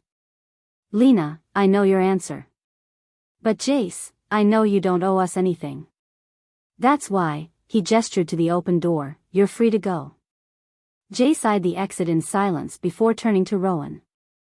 "I'll fight," he said. Then he looked at me, an odd expression crossing his face. "Closest thing I've got to home right now." Rowan clapped a hand on his shoulder. "Thank you. If we make it through this, you'll have a place here." He chuckled. "Come on, I bet you're sick of being locked up." "I don't know," Jace smirked. "I've grown fond of my little dungeon." Laughing, Rowan led the way upstairs, but Jace bolted ahead, shoving open the doors. He twirled in the sunlight, then dropped onto the grass, rolling like a child. "God, it feels good to be free." He flipped to his feet. "I need to run. It's been too long. Come with me?" I looked at Rowan. "Go ahead," he said. "Just be back before nightfall." Jace and I sprinted for the woods, shoving and laughing as we ran. When we returned, Ivy was yelling at Rowan, the crowd around them murmuring, "They're traitors." Ivy screamed, pointing at us. "They'll betray us." The pack grew restless, shifting uneasily. "Enough!" Rowan roared. The power in his voice shook the air. "I am Alpha. My decision is final. They are free." He turned away. "Everyone, get to bed. We leave at dawn." The crowd dispersed, but Ivy lingered, glaring daggers at me. "Jace, go inside," I murmured, stepping toward her. "I need to handle something." If you're still listening to this story up to this point, why don't you subscribe to this channel to continue getting subsequent interesting daily stories like this? We would be most grateful if you can do that to help boost this video to reach everyone. Thank you. Chapter 29. We were the only two left outside. The air between us was thick with tension, and our gazes locked like swords clashing in battle. She stormed toward me with the determination of a charging bull, and my body instinctively braced itself. We stood inches apart, so close our noses almost touched. "You broke the rules," she hissed, her voice dripping with venom. "You're supposed to stay with Rowan at all times." "He gave us permission," I replied evenly, folding my arms across my chest. My expression remained unreadable, my eyes devoid of any emotion. Hers, on the other hand, burned with fury. "Don't start thinking you're above the rules, you little brat. Just because you're some kind of freak doesn't mean you're better than me." She took another step forward, bringing us toe to toe. I clenched my jaw, struggling to contain the growling rage rising in my chest. My wolf snarled inside, clawing at its cage, desperate to lunge at her. "What is your problem?" I snapped, my patience thinning. "Why do you have it out for me? Why did you lock me in that cell? What did I ever do to you? You stole my father." Her words sliced through the air, leaving a heavy silence in their wake. She was breathing hard, eyes gleaming with a deep-seated grudge. "What are you talking about?" I murmured, stepping back. A bitter chuckle escaped her lips. "They never told you?" "Told me what?" My chest tightened as unease crept in. My mind searched for answers, but nothing made sense. "Ethan used to talk about you all the time," she said with a humorless laugh.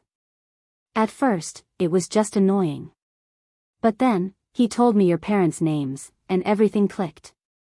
Imagine my shock when you showed up here." "What are you getting at, Ivy?" I demanded. 18 years ago, your father had an affair with my mother. Time seemed to freeze. She got pregnant, and he promised to leave his wife for her. He said they would get married and raise me together. But then your precious little mother found out she was expecting, and suddenly, he changed his tune. He told my mom that she was a mistake, that he loved his wife and couldn't leave her. A mistake. My mother and I were just mistakes to him. The world tilted beneath me as I absorbed her words. You have no idea what you're talking about, I muttered. Oh, don't I? You had the perfect little life, didn't you? Daddy's little princess? My hands curled into fists. You don't know what he was like. Oh, what? He didn't let you stay out late? Didn't let you go to parties? Was he too strict for your liking? She taunted. My entire body tensed, my pulse hammering in my ears. No. When I was 5, I was Daddy's little girl, because I didn't know him. But then I heard my mother screaming downstairs one night. I ran down and found her on the floor, bleeding, with my father standing over her, a shattered bottle in his hand. After that, he stopped pretending around me. He would beat her in front of me, and when she died in a car crash, because of his drunken stupidity, he turned his fists on me instead. See this? I lifted my shirt to reveal the jagged scar along my side. That was my birthday present when I turned 13. You didn't miss out on anything, Ivy. If anything, you got lucky. A thick silence blanketed the space between us. The wind whispered against my ear, carrying our secrets away like scattered leaves. Ivy's hair fluttered around her face as she stared at me, her expression a mixture of disbelief and pain. You're lying, she blurted, shaking her head. My mom said he would have been a great father. No, I stated firmly. He would have done the same to you. The night I was captured, I was running from him, after he broke my ribs. No. No. Your slut mother probably drove him to that. Before I even realized what I was doing, I had her pinned against the wall, my arm pressed against her throat. Say that about my mother again, and I won't hesitate to end you, I snarled. Her face paled, a single tear slipping down her cheek. I exhaled sharply and let her go. Believe what you want, but the truth doesn't change. Blame me if it helps you sleep at night, but you're lying to yourself. She clutched her arms around herself and turned, fleeing into the house just as Rowan stepped outside. Are you okay? He placed a hand on my shoulder, his voice gentle. My head spun, trying to process everything. I just need some time. I'll be back in a couple of hours. Without waiting for a response, I spread my wings and shot into the night sky. The moon hung high when I finally returned, landing quietly on the library's deck. You're late, Rowan's voice drifted through the night, making me jump. He leaned against the railing, a cigarette balanced between his fingers. Wisps of smoke curled into the sky, swirling like ghosts around the full moon. Those will kill you, you know, I muttered, stepping beside him. He chuckled dryly. Yeah. I quit a few years ago, but sometimes, when things get bad, I cave. So this fight has you so stressed you're willing to poison yourself? He sighed, crushing the cigarette against the railing. I led my pack straight to their deaths, Lena. No, you didn't. We'll win. Trust me. He scoffed. Everyone here is preparing to die. Our biggest threat is Silas. And I can take him down. After that, we win. Rowan hesitated, then exhaled slowly. All right. If you say you can handle it, I'll trust you. Just, try not to get killed, okay? I won't. He studied me for a moment before changing the subject. You know, Ethan never stopped thinking about you. Even when he first got here, you were all he talked about. Oh. I looked down at my hands. Do you love him? Rowan asked suddenly. I swallowed hard. I don't know. Do you care about him? Yes. Would you do anything for him? Anything. Rowan turned me to face him.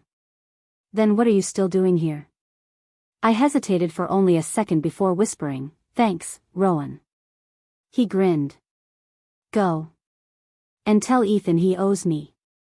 I ran to Ethan's room. He was packing, his face blank, his posture tense. He turned, his expression unreadable. What do you want? He muttered. I just. Words failed me. Instead, I grabbed his face and kissed him. For a moment, he froze. Then, his arms wrapped around me, pulling me close. The kiss deepened, slow but desperate. When we finally broke apart, I whispered, I love you. I'm sorry it took me so long to figure it out. His eyes softened, a tear sliding down his cheek. I love you too, Mags. And just like that, nothing else mattered. Wanting to see what would happen next, why not subscribe to this channel to get to listen to more of our upcoming exciting stories? Click on the subscribe button now. Thank you. Chapter 30. My head moved up and down with his chest as he breathed softly. My hand rested against his bare skin. I glanced up at his face, his lips slightly parted in deep sleep. I nestled closer, wrapping my leg around his. Mates shared a bond that no one else could truly grasp. I could feel his steady heartbeat not just beneath my ear, but within my own chest. His breathing, his senses, I could feel them as if they were mine. He was like an extension of me, connected in sound, touch, scent, and thought. Colors swirled through my mind, the images of his dream blending and flowing in perfect rhythm. We weren't just two people, we were one, divided into two forms. I didn't want to wake him, but we had no choice. Ethan, I whispered, running my fingers across his chest and shoulders. In his sleep, his arm tightened around my waist. Lena, he sighed. Ethan, we have to get up. I sat up, holding the blanket to my chest. Swinging my leg over him, I straddled his waist. Come on, time to wake up. I kissed him gently, but his lips didn't move. I hovered over him and watched as his eyes flickered open. A lazy smile stretched across his lips. Well, he said, wrapping his arms around me. I could get used to waking up like this. I smiled slightly. As much as I hate to ruin this, we have to go. His smile faded, and so did mine. Yeah, he exhaled. I know. We dressed in silence. I left Ethan to get ready and went to my room. Ellie's bed was neatly made, her things packed. If we lost today, we'd have to run. Staying here wasn't safe, so she had been smart to prepare. I turned to my bed, where pieces of black fabric lay folded. A note rested on top. These clothes will be easier to fight in. Please wear them. They allow for movement and shifting. I want us to have every advantage. Rowan. The fabric stretched snugly, molding to my body. He was right, this was better for combat than my usual jeans and cut-offs.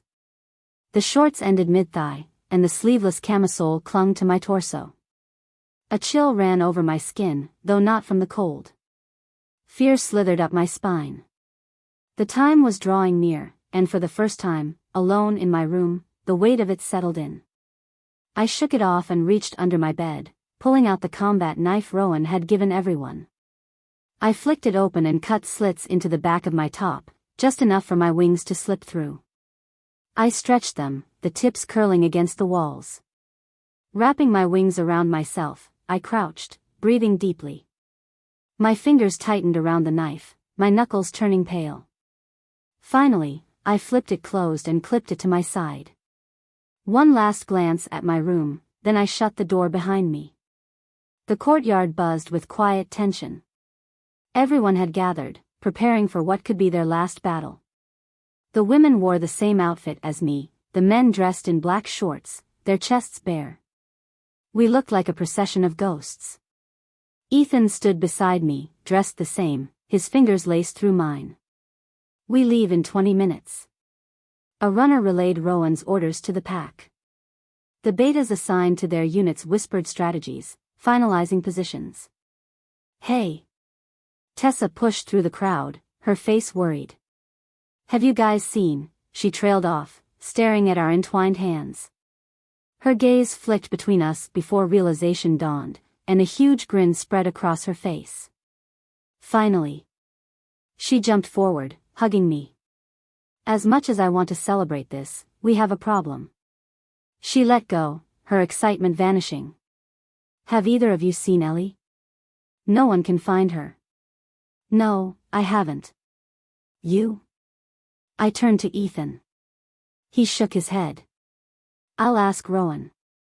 I needed to talk to him anyway. All right, well, hurry. I think he's in the library. Tessa turned away. Wait, I grabbed Ethan's hand. Go find Rowan. I'll catch up. All right. He leaned down, kissing me softly. See you in a sec. Love you. Love you too. He disappeared into the house. I turned back to Tessa. Did you get assigned to a unit? Yeah, I'm with Blake. Why? Tell him Rowan pulled you for something else. I need you with me. Got it, she nodded and walked off. I scanned the crowd. Some faces were familiar, others not. My gaze found Jace, Blake, Luke, Cece, and Donnie. Donnie caught my eye and smiled. These people were my friends, my family. And by nightfall, they could all be dead. If I failed to kill Silas, they would die. Their blood would be on my hands. Hey, Mags. I hadn't noticed Donnie approach. You okay? He tilted my chin up, forcing me to meet his blue eyes. Yeah, just nervous. Aren't we all?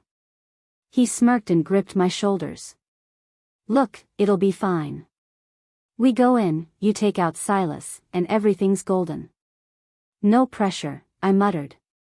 Ethan walked up, wrapping his arms around my waist. Donnie's eyes widened. No way. Ethan nodded. For real. Donnie grinned. Finally. He grabbed me and twirled me. I knew you two would hook up eventually. Donnie. I blushed as Ethan smacked the back of his head. What? You did. Donnie shrugged. Ethan shook his head. Go back to your unit, man. Fine, fine. Donnie grumbled and left. Ethan turned serious. We have a problem. Rowan says Ellie isn't the only one missing. Darius and a few of the younger ones are gone too.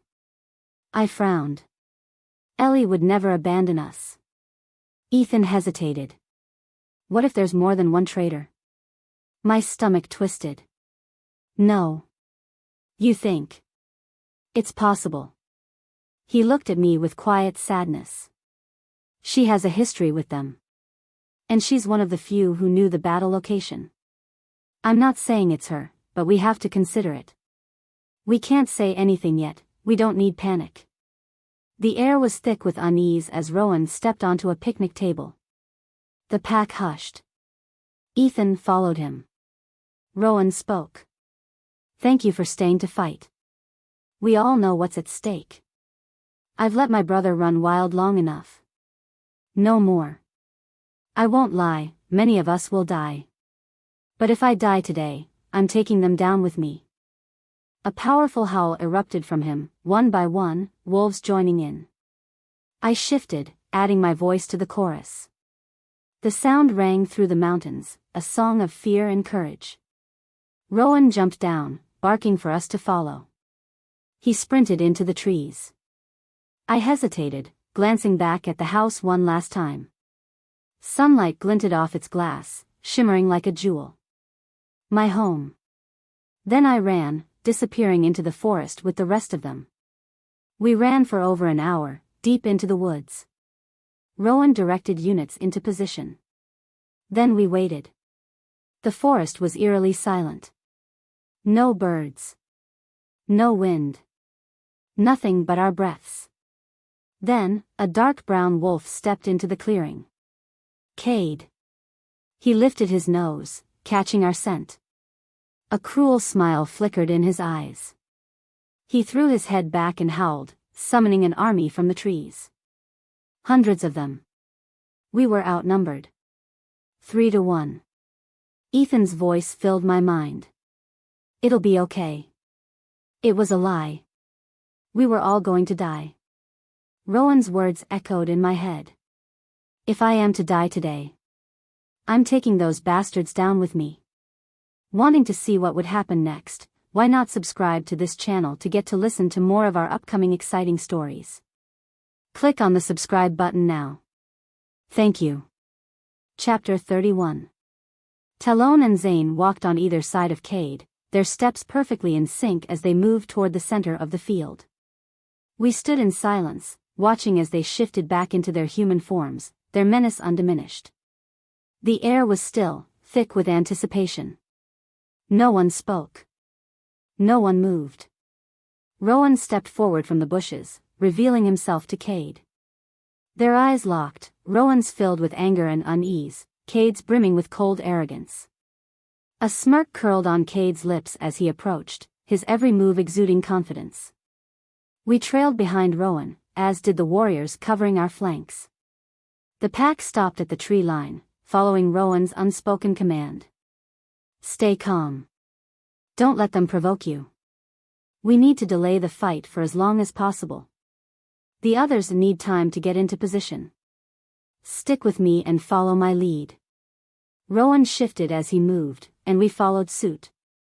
We halted just a few feet from Cade, neither side breaking eye contact. As they stood face to face, the resemblance between them was uncanny. Same height, same hair, same eyes, yet the differences were stark. Cade seemed like a shadow of Rowan, as if pulled from a darker reality. His gaze was devoid of anything but bloodlust, while Rowan's burned with too many emotions to name. Little brother, Cade greeted, his voice taunting. It's been far too long. He studied Rowan, eyes gleaming with amusement. Too long, Rowan replied evenly. Now, we both know how this is going to end. Why drag it out? You can fight and die, or surrender and let only most of your pack die. His gaze flickered toward our warriors, standing like statues at the tree line. No, Cade. This ends now. You and me. The way it should have ended long ago. Rowan took a step forward, his movement sending a ripple of tense growls through both sides. Cade chuckled, raising a hand. No need to get all worked up, little brother. Maybe I can give you an incentive to reconsider. He waved his fingers, and suddenly, figures were dragged from the enemy ranks. Each captive had a bag over their head, hands tied behind their backs. They were forced to their knees before us, a line of Cade's men blocking the way. One by one, the bags were yanked off. Ellie's wide, fearful eyes met ours. The others who had vanished stood beside her, bound and helpless. The man holding Ellie grabbed a fistful of her hair, yanking her head back to expose her throat. He drew a knife and flipped it open. Surrender, and I'll let them live, Cade offered, though his smirk told another story. Not that it'll do you much good in the long run, little brother. Rowan, don't do it. He'll kill us anyway. Ellie shouted. Cade turned and kicked her hard in the stomach, making her crumple forward, gasping in pain. You really need to teach your women some respect, little brother, Cade sneered. Rowan's fists clenched at his sides as he looked from Ellie to Darius and the others.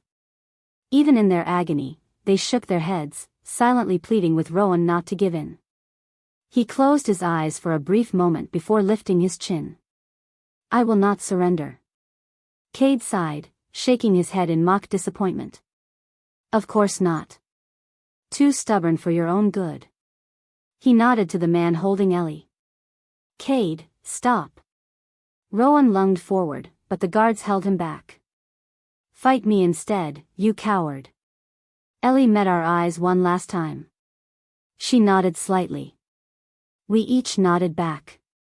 Then, in an instant, the men slit the captives' throats. No. Rowan's voice tore through the silence as their lifeless bodies collapsed. Blood seeped into the grass, staining it deep red. Cade clicked his tongue. Oh, little brother, he glanced at the bodies before waving a hand. The corpses were dragged away, dumped unceremoniously at the clearing's edge. Though, she was right, he mused. I would have killed them either way. Just for fun. Rowan struggled against the men restraining him, but Ethan pulled him back. Not yet, Ethan's thoughts reached him. Not yet, Rowan. The others aren't in place. If we start now, we're finished. We need more time. They just executed 7 of our people, Ethan. Ellie's dead. There was nothing we could do. Rowan's body trembled, but he nodded. Cade smirked. You make this far too easy for me, little brother.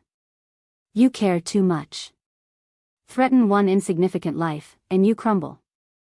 And if you don't, the guilt eats you alive. It's quite entertaining. You're sick, Daniel, Rowan spat. You put too much trust in others. Cade flicked imaginary dust off his sleeve. It was so easy to turn one of your own against you. So easy. Rowan growled. Enough gloating. Who is it? Show me the traitor. Let them face me like the coward they are. His voice boomed over the clearing. Let them show their face. Cade chuckled. Oh, little brother. You're so blind. Why don't you come forward, dear? We all turned toward the enemy ranks, waiting for someone to step forward. No one moved. Then, someone brushed past my shoulder, walking calmly to the center of the battlefield. My breath caught. My mind refused to believe it. She turned to face us, her light hair swaying gently in the wind. Cade lifted her hand and kissed it. She played her role perfectly, didn't she? Nina smiled. Surprised? Rowan's face fell, his voice a whisper. Cece? It was you? She sighed as if he was a naive child. Oh, Rowan. I wish you understood. Humans are filth. They don't deserve to exist. They should have been wiped out ages ago. Her eyes darkened, void of the warmth they once held. No. Cece, you love people. You care about everyone. She scoffed. Oh, please. I never meant a word of it. Zane found me and opened my eyes. Do you know how exhausting it was to pretend to care about weak, pathetic creatures? She turned to us, arms outstretched. Join us. Help create a better world. A superior world. Let's rid this planet of parasites. She touched Rowan's arm. We can build something new. He recoiled. Don't touch me. You betrayed us. You got our friends killed. She smirked. No, Rowan. That was your doing. She turned away. Come, babe, she said to Zane. Let's go. Zane pulled his hand from hers. I'll be there soon. She nodded, shifting and disappearing into the enemy ranks. Zane turned to me, grinning. Lena. So nice to see you again. I glared at him. When this is over, I'll make you beg for death. His smirk faltered before he turned and left. Rowan and Cade locked eyes once more. Cade smirked. Oh, little brother. What would mother say about this? Rest her soul. Rowan's rage snapped. He lunged, shifting midair. And the battle began. If you're still listening to this story up to this point, why don't you subscribe to this channel to continue getting subsequent interesting daily stories like this? We would be most grateful if you can do that to help boost this video to reach everyone. Thank you. Chapter 32. Everything was chaos. There wasn't a single space where wolves weren't tearing into each other, no second without the gut-wrenching screams of those losing their lives, no patch of grass that wasn't soaked in crimson. I shoved my way through the thrashing bodies, pushing forward as fast as my legs would carry me. My hands trembled, my breath was ragged, but I kept going. I had to find Tessa. I hurled my shield at anyone who tried to get too close, clearing my path. My foot caught on something, and I tumbled forward. A weak grip closed around my ankle. I glanced down to see a young man, barely in his 20s. Deep claw marks ran from his forehead down to his stomach. Pieces of flesh were missing from his arm and shoulder. "Help me," he gasped, his voice wet with blood. "Please, help." This war wasn't like the legends, nothing like the stories passed down or the history lessons glorifying battle. We always praised the victors, painting them as heroes, believing we were on the right side. But staring at the bloodshed, I couldn't tell the difference. Our pack was just as savage, just as ruthless as Cade's. There was no honor in this, no pride. I shook off his feeble grasp and ran. I didn't look back. I found Tessa fending off 2 wolves in a far corner of the battlefield. Without breaking my pace, I seized one by the scruff and flung him into the other. "Tessa!" She spun toward me, her chest heaving. "Lena, this is a massacre. There are too many of them." "I know," I panted. "We need to find Silas." "Stay close." She nodded and took off behind me as we maneuvered through the madness. Our smaller human forms allowed us to slip between the brawling wolves. I lifted my head, sniffing the air. The scent of filth and sweat filled my nostrils. Silas.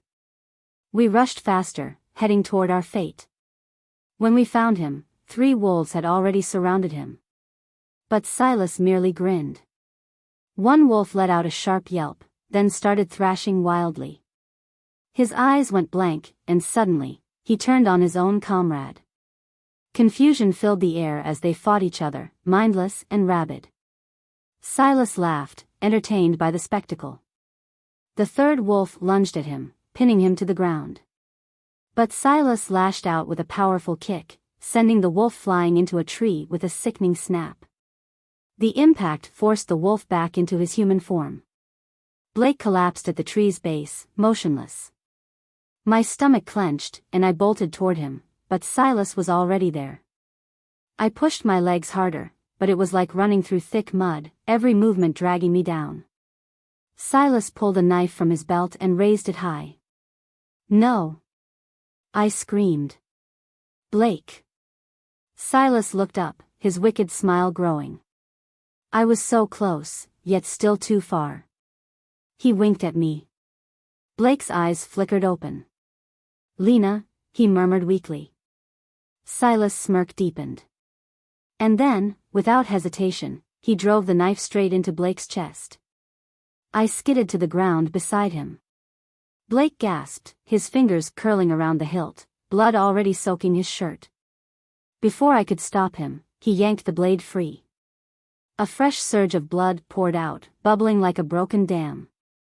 I pressed my hands against the wound, desperate to stop the bleeding, but it oozed through my fingers as if I wasn't even there. "Blake, Blake. Stay with me. Please, hold on." Tears blurred my vision. "Lena," he coughed, splattering blood across my face. "I'm here, Blake. Just stay with me." My heart pounded, my chest tightening as panic set in. He gave me a small, pained smile. "Take care of Ethan." "Don't say that, Blake. You'll be okay." He chuckled weakly, though it ended in a choking cough. "The kid needs you." His face grew pale, life slipping from his eyes with every second. His fingers trembled as he reached for the silver chain around his neck, gripping a tiny rosary. "Take this, give it to Anna, tell her, I'm sorry, and that I love her." "Anna? Who's Anna?" But Blake didn't answer. His lips parted slightly, his gaze locked on something I couldn't see. Then his hand went slack, the chain dangling from his fingers. He was gone. Laughter erupted behind me. I turned, fury building in my chest. Silas clutched his stomach, doubled over in amusement. "Oh, mortals, so sentimental. You monster. I'll kill you." I roared, lunging at him. We crashed to the ground, my claws raking at his skin, my teeth snapping dangerously close to his throat. I could hear Tessa shouting my name, but I didn't care. All I wanted was to see him bleed. He threw me off with a powerful shove, sending me tumbling into the dirt. Tessa leapt in front of me, but Silas barely acknowledged her. He lifted a hand toward her, palm open, his grin stretching wider. Tessa's body stiffened. "Lena, what's happening?" "I can't stop myself," she cried, her legs moving against her will. "Fight like a real man, Silas. Stop using her as your puppet." I snarled. "Why would I?" he chuckled. "This is far more entertaining." Tessa lunged at me, her fists swinging. I dodged, barely avoiding the blows. I tried to grab her, but her movements were erratic, impossible to predict. Silas cackled in the background. Desperate, I ducked and swept my leg beneath her, knocking her off balance. Before she could get up, I pinned her down and let my shield spread over both of us. As soon as it covered her, she stopped struggling. Silas' grin faltered. "Impressive. Seems you've learned a few new tricks." He spread his wings wide. "Let's see if you still remember my lessons." With a single beat of his wings, he shot into the sky. I spread mine in response. "Tessa, stay down here. I don't know how strong the shield will be if I'm split between two fights." She nodded, and I launched into the air after him. "Ah, good. I was hoping you'd join me," Silas called. Below, bodies littered the battlefield. My friends, my family, my pack, dying. I could still see Blake's lifeless form. My fists clenched. My wings flapped harder. Silas hovered before me, black wings cutting through the air, his face twisted in amusement. "You and I, Lena, we could be unstoppable. Cade is just a pawn. When he's served his purpose, we'll dispose of him. You and I will rule the world." His voice dripped with glee. "Join me." I raised my arms, letting my shield surge forward, thickening the air around him. With a sharp push, I hurled it at him. "That's my answer, you sick bastard," I screamed, diving at him. We collided midair, tumbling through the sky, locked in a vicious struggle. His claws ripped into my skin, his knee slammed into my ribs. I struck back just as fiercely, biting, clawing, desperate to end him. We crashed into the top of a pine tree, branches snapping as we plummeted. I tucked in my wings, bracing for impact. Splinters tore into my flesh as we crashed to the ground. Silas kicked me off, sending me skidding into a heap. When I scrambled to my feet, he was already waiting. But now, his body was shifting. He grew larger, darker, his black fur thickening as he morphed into a bear, twice the size of a normal one. My stomach twisted. This fight had only just begun. If you're still listening to this story up to this point, why don't you subscribe to this channel to continue getting subsequent interesting daily stories like this? We would be most grateful if you can do that to help boost this video to reach everyone. Thank you. Chapter 33. Claws tore and fangs snapped as Tessa and I squared off against Silas. We quickly realized that while my shield couldn't block his physical blows, it did prevent his mental attacks. That seemed to frustrate him, but only for a moment before he launched himself at us again. We barely landed a hit, he was too strong. He lunged at Tessa, his claws slashing deep into her shoulder, staining her fur red. With a simple flick of his wrist, he sent her flying into a tree like she weighed nothing. "Tessa!" I shouted. She slumped against the trunk, unmoving. My heart pounded. I let my shield drop and charged at Silas. Before I could reach him, he swung at me with one massive paw, knocking me to the ground. I raised my hand, calling on every last bit of strength I had left. Silas lifted off the ground, his body trembling as if I were physically holding him in the air. My arms quivered under the weight, sweat dripping down my face. With one final push, I slammed him into the ground with as much force as I could muster. Exhausted, I collapsed, unable to move.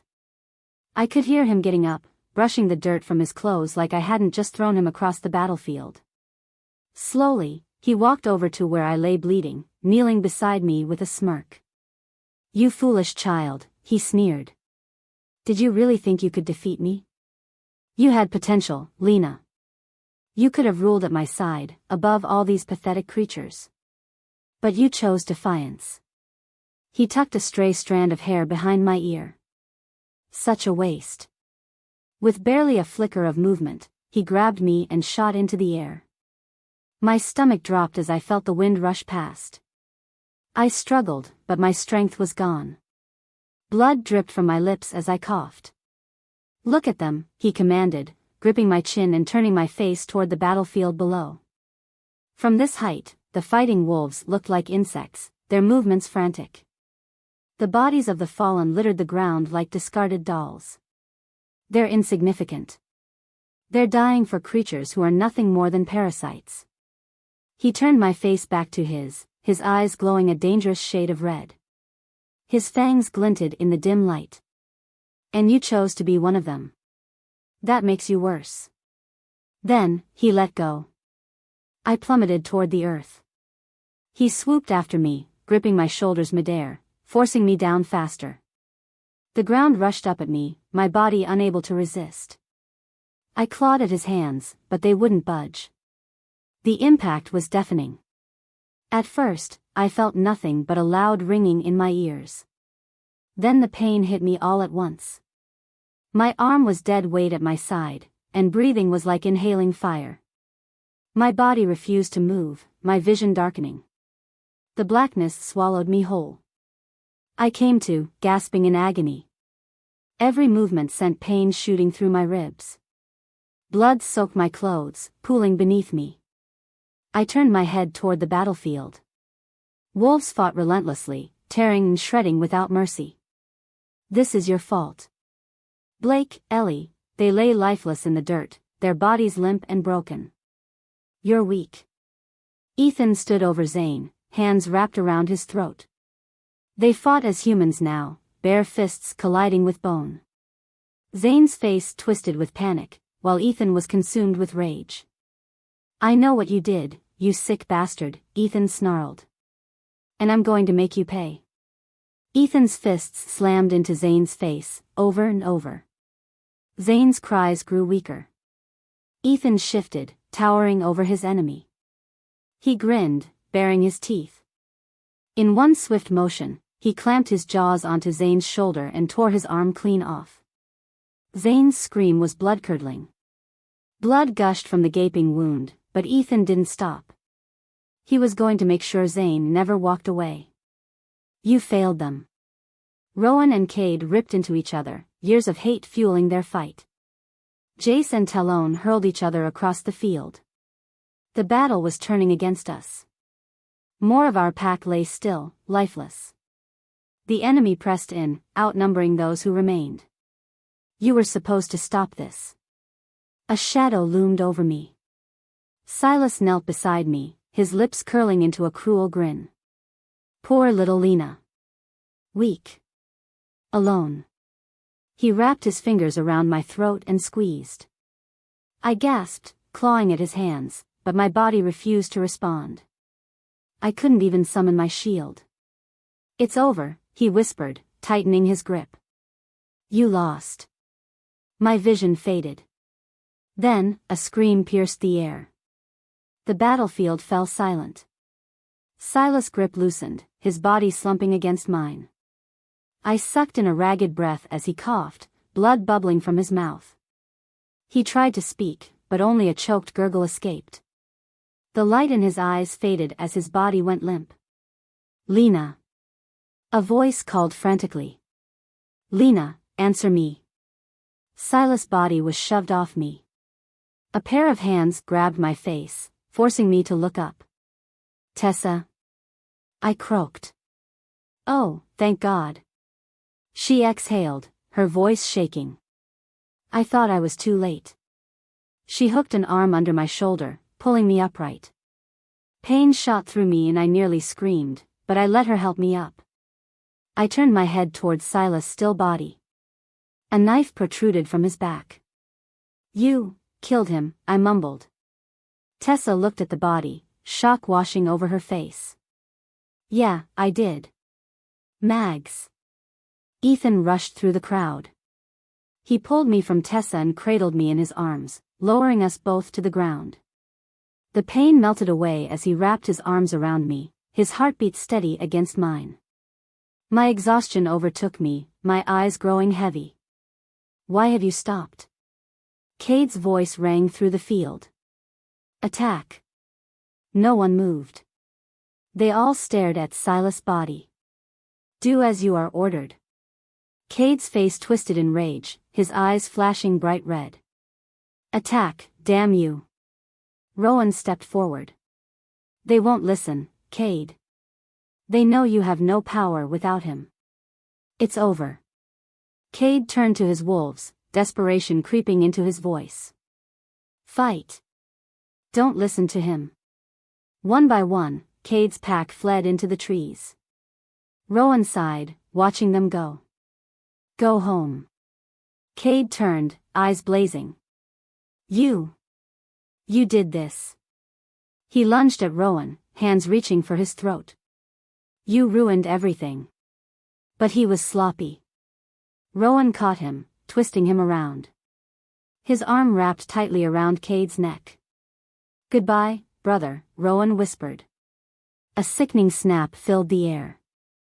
Cade's body crumpled to the ground. The last of his wolves vanished into the woods. Talon disappeared among them. For the first time, there was silence. Rowan turned to what remained of his pack. "Carry the wounded and as many of our dead as you can. We'll return for the rest. It's over. Let's go home." If you're still listening to this story up to this point, why don't you subscribe to this channel to continue getting subsequent interesting daily stories like this? We would be most grateful if you can do that to help boost this video to reach everyone. Thank you. Chapter 34. The breeze swept over the field, still streaked with dried blood. There was no sign of life, only the lifeless remains of Silas and Zane. We had retrieved all the other bodies, even those from Cade's pack.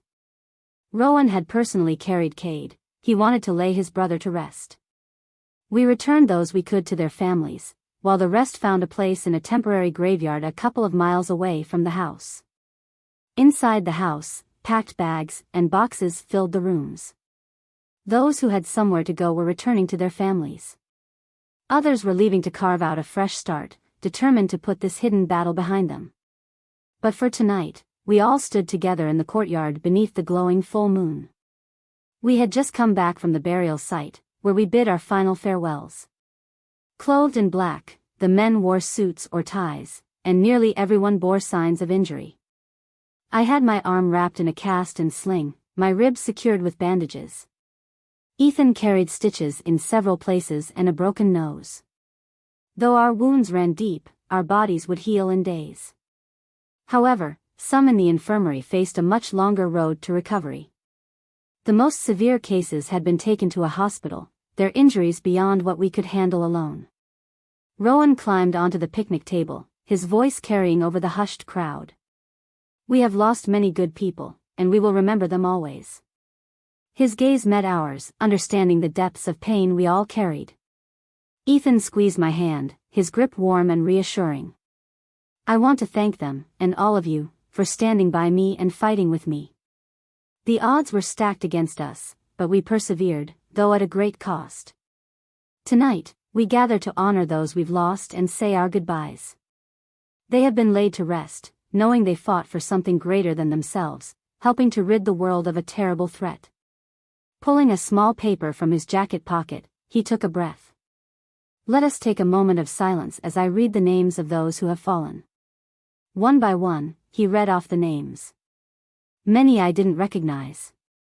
Leonard Rhodes, Darius Hillman, Peter Wyatt. Faces in the crowd winced at the names, quiet tears slipping down cheeks. Gerald Borders, Jenny Hacker, Tina Finch.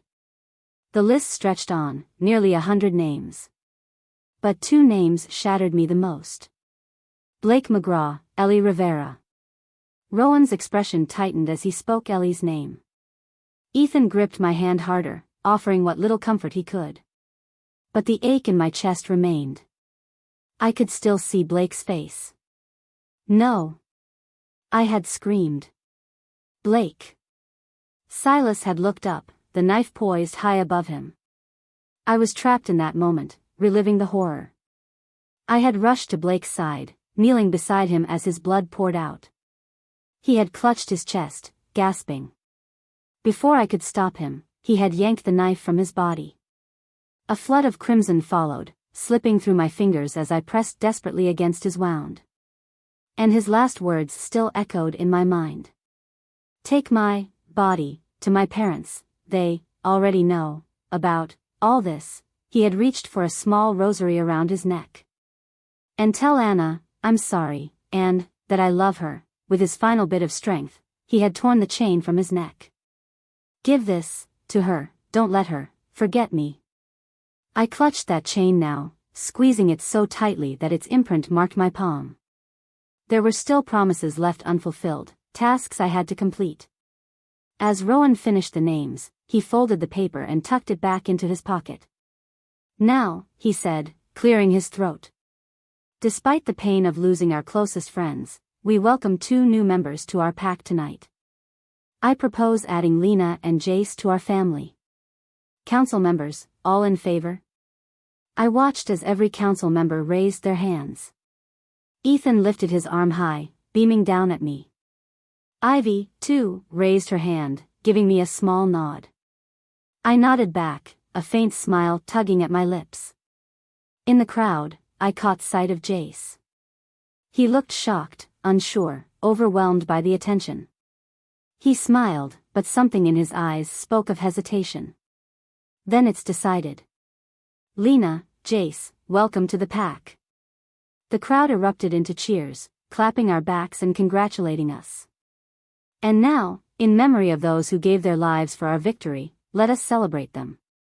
Let's honor their sacrifice and our new family members. There's plenty of food inside. He gestured toward the house, where long buffet tables lined the living room. Soft music floated from within. Go ahead, eat, enjoy yourselves. You've all earned it. People laughed and cheered as they poured inside, but Jace remained behind, staring at the sky. Go ahead, I told Ethan. I glanced at Jace, sensing his unease. I'll be there soon. All right. Ethan leaned in, pressing a soft kiss to my forehead. Find me when you're done. I turned to Jace. Hey. He sighed but didn't meet my gaze. I'm not staying, Pix. What? Why not? He smiled, but it was sad. I can't stay here. He looked at his hands. You know, when people go through something like this, a war, a tragedy, it makes it easy to fall for someone. His eyes met mine, filled with emotions I couldn't quite place. I'm sorry, Jace. Don't be. He grabbed my hand, gave it a firm squeeze, then let go. I'm happy for you, really. You and Ethan belong together. But I can't stick around and watch it. Maybe I'll go search for my parents. I have no idea where they are, but I can try. An idea sparked in my mind. If he couldn't find happiness here, it would help him find it elsewhere. Tell me about them. What are their names? He exhaled. Ronald and Sarah Loader. But they hated being called Mr. and Mrs. said it made them feel old. He chuckled softly. They always insisted on Ron and Sarah, except for me. I always just called them Mom and Dad. His voice grew quiet. They're good people. I don't want to bring all of this into their lives. He gestured at himself. Into what I've become. Jace, they love you. That won't change. I took his fist in my hands. You are not a monster. You fought for us, for humanity. That means something. You'll find them, and they will be proud of you. His face softened, then he wrapped his arms around me. Thank you, Pix. Anytime. Now, come on, let's eat. Inside, we were met with hugs and congratulations. Jace sought out Rowan while I searched for Ethan. When he spotted me, he pulled me close, his lips brushing against mine. "Hi," he murmured, smiling. I laughed. "Hey." The night was filled with laughter, food, and memories of those we lost. We didn't mourn in sorrow, we honored them in joy. As the party wound down, more people left for their beds, or shifted for a final run under the moon. "I think I'll go for a run before bed," Ethan stretched. "Want to come?" "No, I have something to do." "Where are Blake's things?" "In my room." "Perfect. And can you look something up for me?" I scrawled Ronald and Sarah Loader on his arm. "Check if there's anything on them. I have promises to keep." With that, I ran upstairs. I had a mission to complete. Chapter 35. The scent of incense still lingered on my black attire as we walked away from the church. Ethan held my hand tightly as we trailed behind the deep burgundy casket, heading toward the gravesite. It had only been 4 days since the battle, and we were still carrying our wounds. My arm remained wrapped in a cast and sling, while Ethan bore numerous stitches and a broken nose. The weight of our loss hung heavy in the air, bringing tears to our eyes. Around us, mourners whispered soft prayers and hummed hymns under their breath, their heads bowed in silence. Some clung to their loved ones, moving as a single grieving entity. That was how Ethan and I walked, connected through our shared sorrow. Behind us, Donnie and Luke followed closely, their black suits pressed and immaculate. It was the first time I had seen them in formal attire, so different from their usual jeans and t-shirts. Each of them held a white carnation in their grasp, like most of the other attendees. Ethan had 2 flowers in his hand since my fingers remained interwoven with his, unwilling to let go. As we arrived at the gravesite, they began lowering the casket into the ground. The preacher's voice filled the air, speaking of reunions in heaven and God's greater plan. He led us in a prayer, and we repeated after him in hushed voices as Blake's body descended into the earth. One by one, mourners tossed their white flowers into the grave, watching as the soft petals disappeared into the darkness below. Then, amidst the sea of white, a single red rose stood out for a fleeting second before joining the others. My eyes instinctively searched for the person who had thrown it.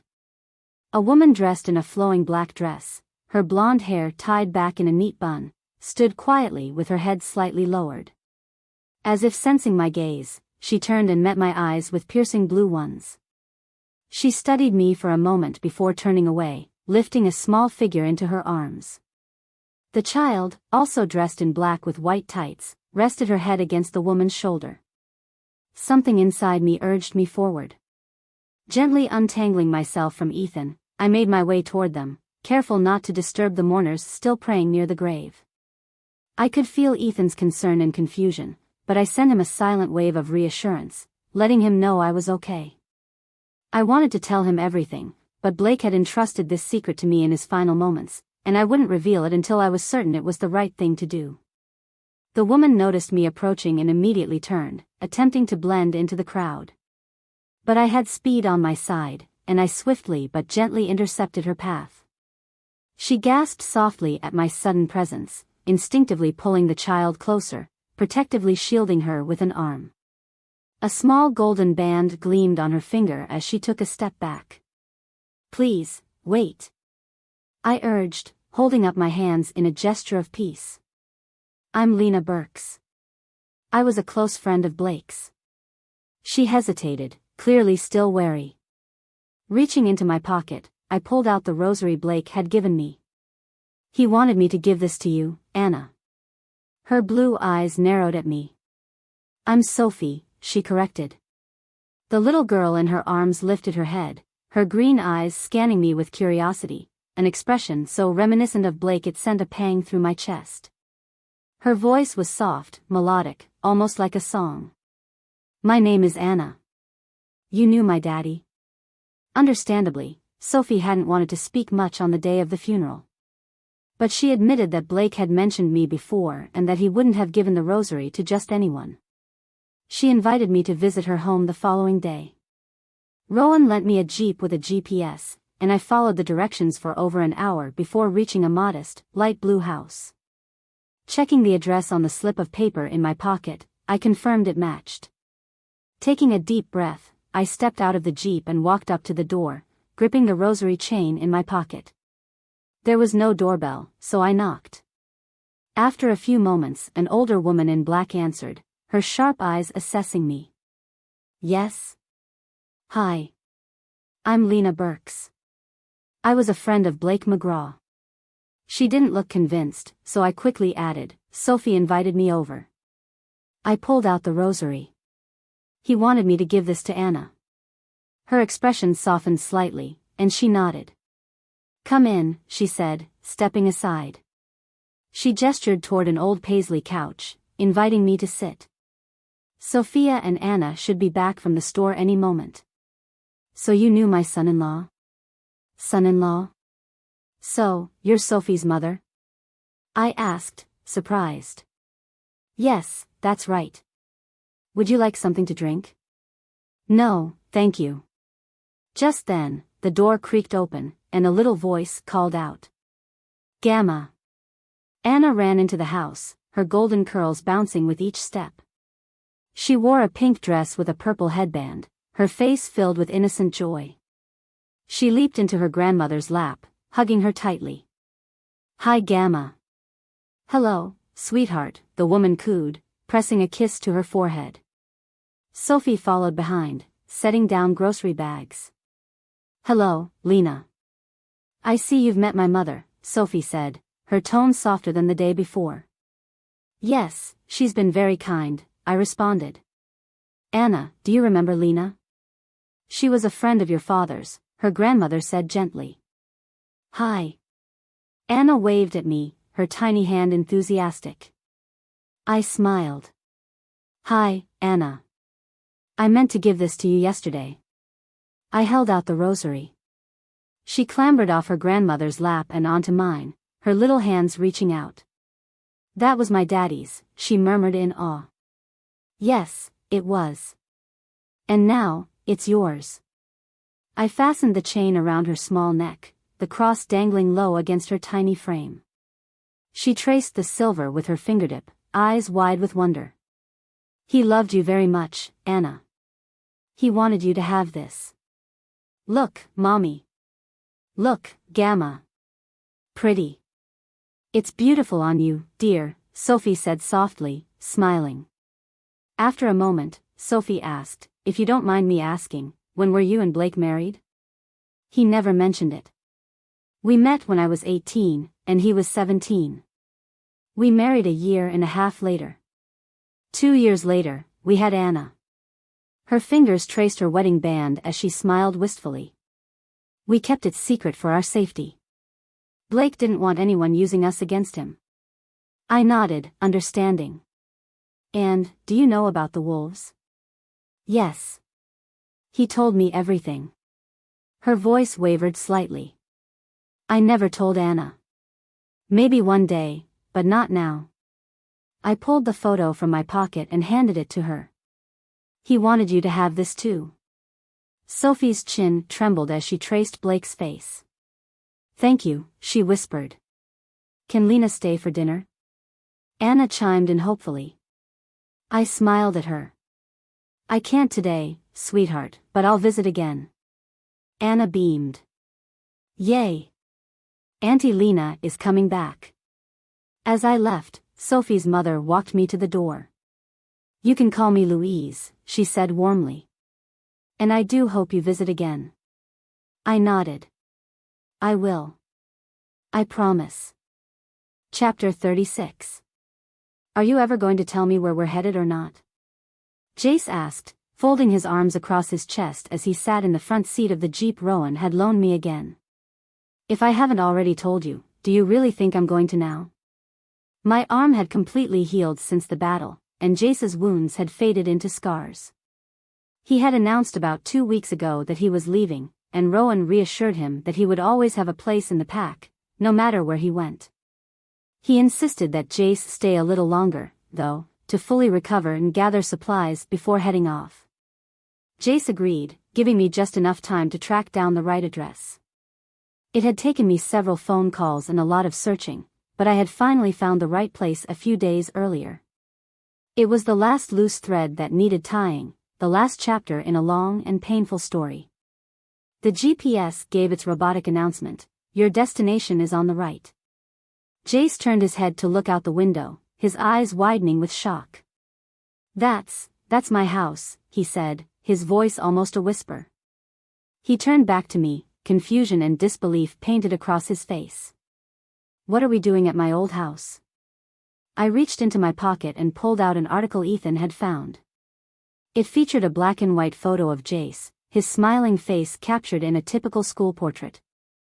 I handed it to him. He stared at it, his hands trembling slightly. "When you vanished," I explained, "your father left his job and found another one nearby so they could stay here. It's all in the article. They wanted to stay in case you ever found your way home.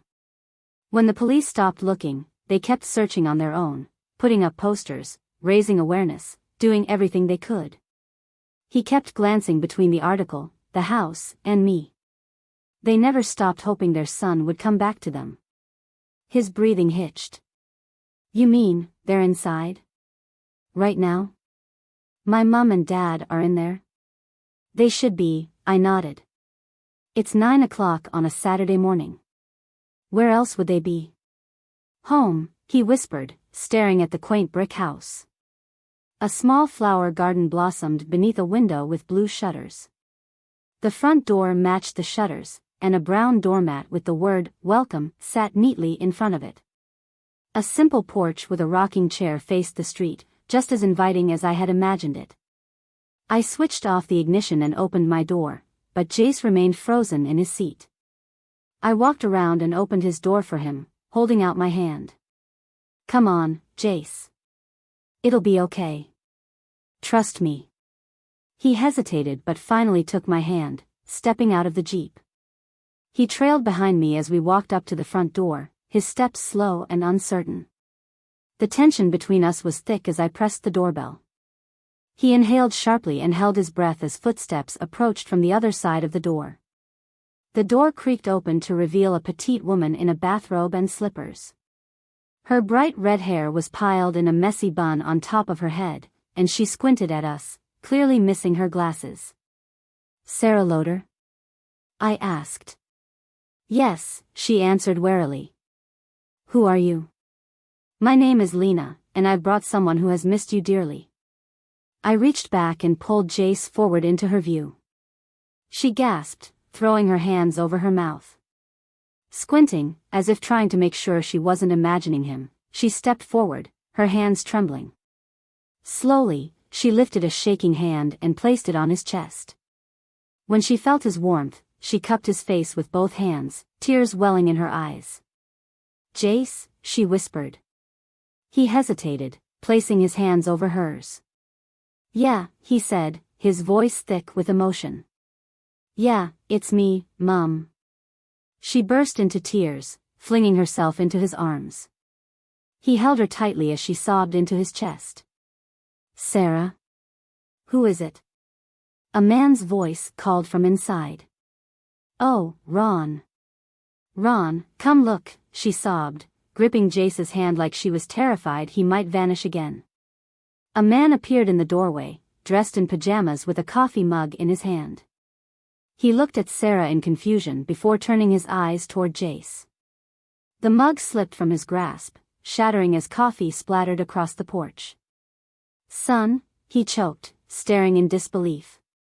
Jace's mother nodded as if confirming what his father was too afraid to believe. Ron staggered forward and pulled them both into a tight embrace, his own tears falling freely. The three of them sank to the ground, holding each other, whispering words of love and relief. Finally, they stood, keeping their hands intertwined like they were afraid to let go. "Where have you been? Are you all right?" Sarah frantically checked him over, her hands running across his arms, taking in the scars he had gained over the years. "Oh my God, what happened to you?" "I'll tell you everything later, Mum, I promise. But for now, I'm just happy to be home." He turned to me, his eyes filled with gratitude. "Mum, Dad, this is Lena. She helped me more than I can ever explain. She brought me home. Sarah released her son just long enough to wrap me in a tight hug. Thank you, she whispered. Thank you for bringing my boy back. It was my pleasure, I replied, touched by the warmth of her embrace. She wiped her tears and smiled. I was just making breakfast. Won't you come inside and eat with us? I appreciate the offer, but I need to take care of a few other things. But thank you. Jace turned to his parents. Can I speak with Lena alone for just a moment? They exchanged hesitant glances before Ron nodded. Of course. But don't be long. Jace turned to me, and I knew this was goodbye. His father gave a nod of understanding, but his mother clung tightly to his arm, unwilling to let go, as though afraid he would vanish again. Sarah, let the boy say his goodbyes, his father urged gently.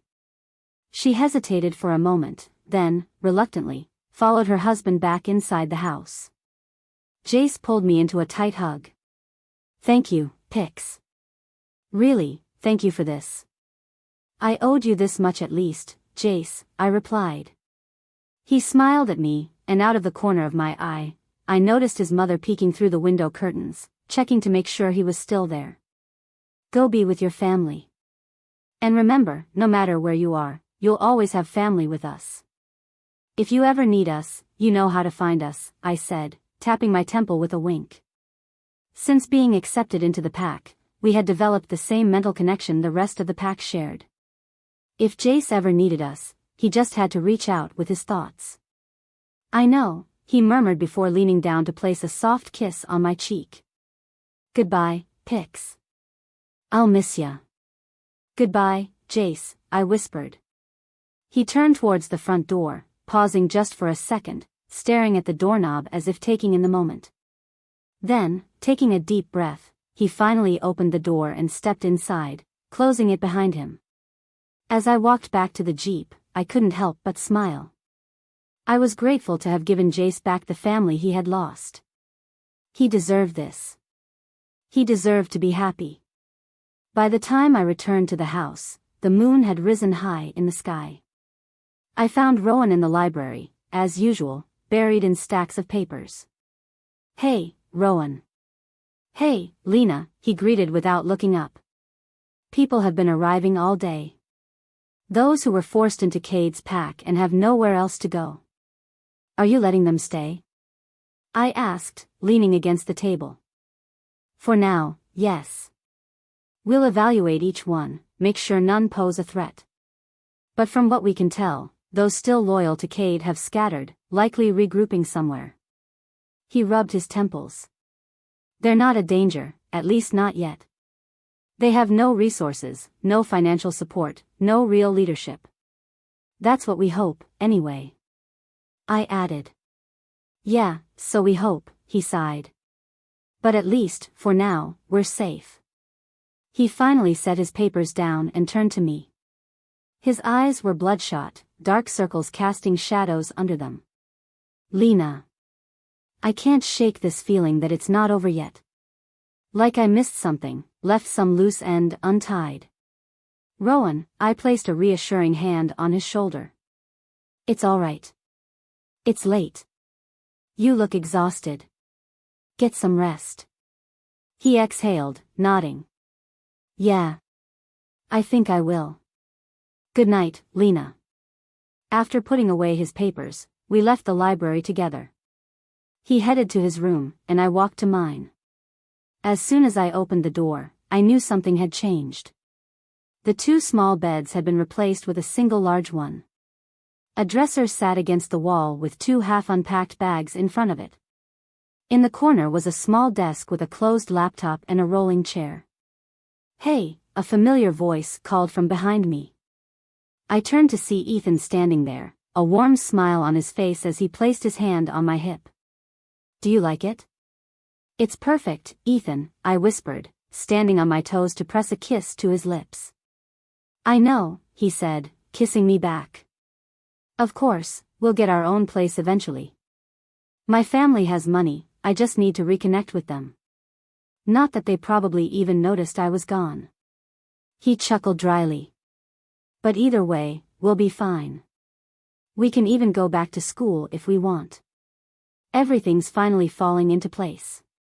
There was just one last thing left unresolved, one final truth I needed to tell him. Ethan, we need to talk. I led him into the room and closed the door behind us. Is something wrong? He asked, concern flickering across his face. I could feel him trying to read my mind, but I kept my thoughts shielded. This was something I needed to say on my own. I guided him to the bed and took his hand in mine, bringing it to my lips before placing it gently against my stomach. Ethan, you're going to be a father, I whispered with a nervous smile. We're going to be parents. His eyes widened as he stared between my stomach and my face. But... I mean, are you sure? Here, I said, opening my mind to him. I let him see what I felt. My shield was always a part of me, but when I allowed it to stretch inside, I could sense life, like a flickering light in my vision. And now, within me, there was a spark. Can you feel it, Ethan? Oh my God. He breathed, his eyes shining. It's beautiful. He looked up at me, awestruck. We're going to have a baby. He wrapped his arms around me, holding me tight, his forehead pressed against mine. I love you, he whispered, emotion thick in his voice. I know. I love you too. He kissed me softly, filled with love and warmth. What should we name the baby? I don't know, it's still early, but what about Amelia? If it's a girl, of course. He paused, testing the name on his tongue. Amelia. I love it. Our little Amelia. His smile was radiant, his eyes filled with nothing but love and pride. He pulled me into his arms and laid us down on our bed. He held me close, his embrace like armor, shielding me from every dark memory I had ever known. In his arms, I felt safe, truly safe, for the first time in my life. Every muscle in my body relaxed, and for the first time in a long time, I could finally breathe. I nestled my face into his neck, pressing myself as close to him as I could. He tightened his hold around my waist, his legs tangled with mine. In that moment, everything was right. For once, and for always, everything was right. The end. Thank you for watching this video. Please subscribe and like this video to continue listening to this type of story daily and also, to appreciate this community too. I would like to know the country in which you are in, listening to this story. Which country is that? Please comment below.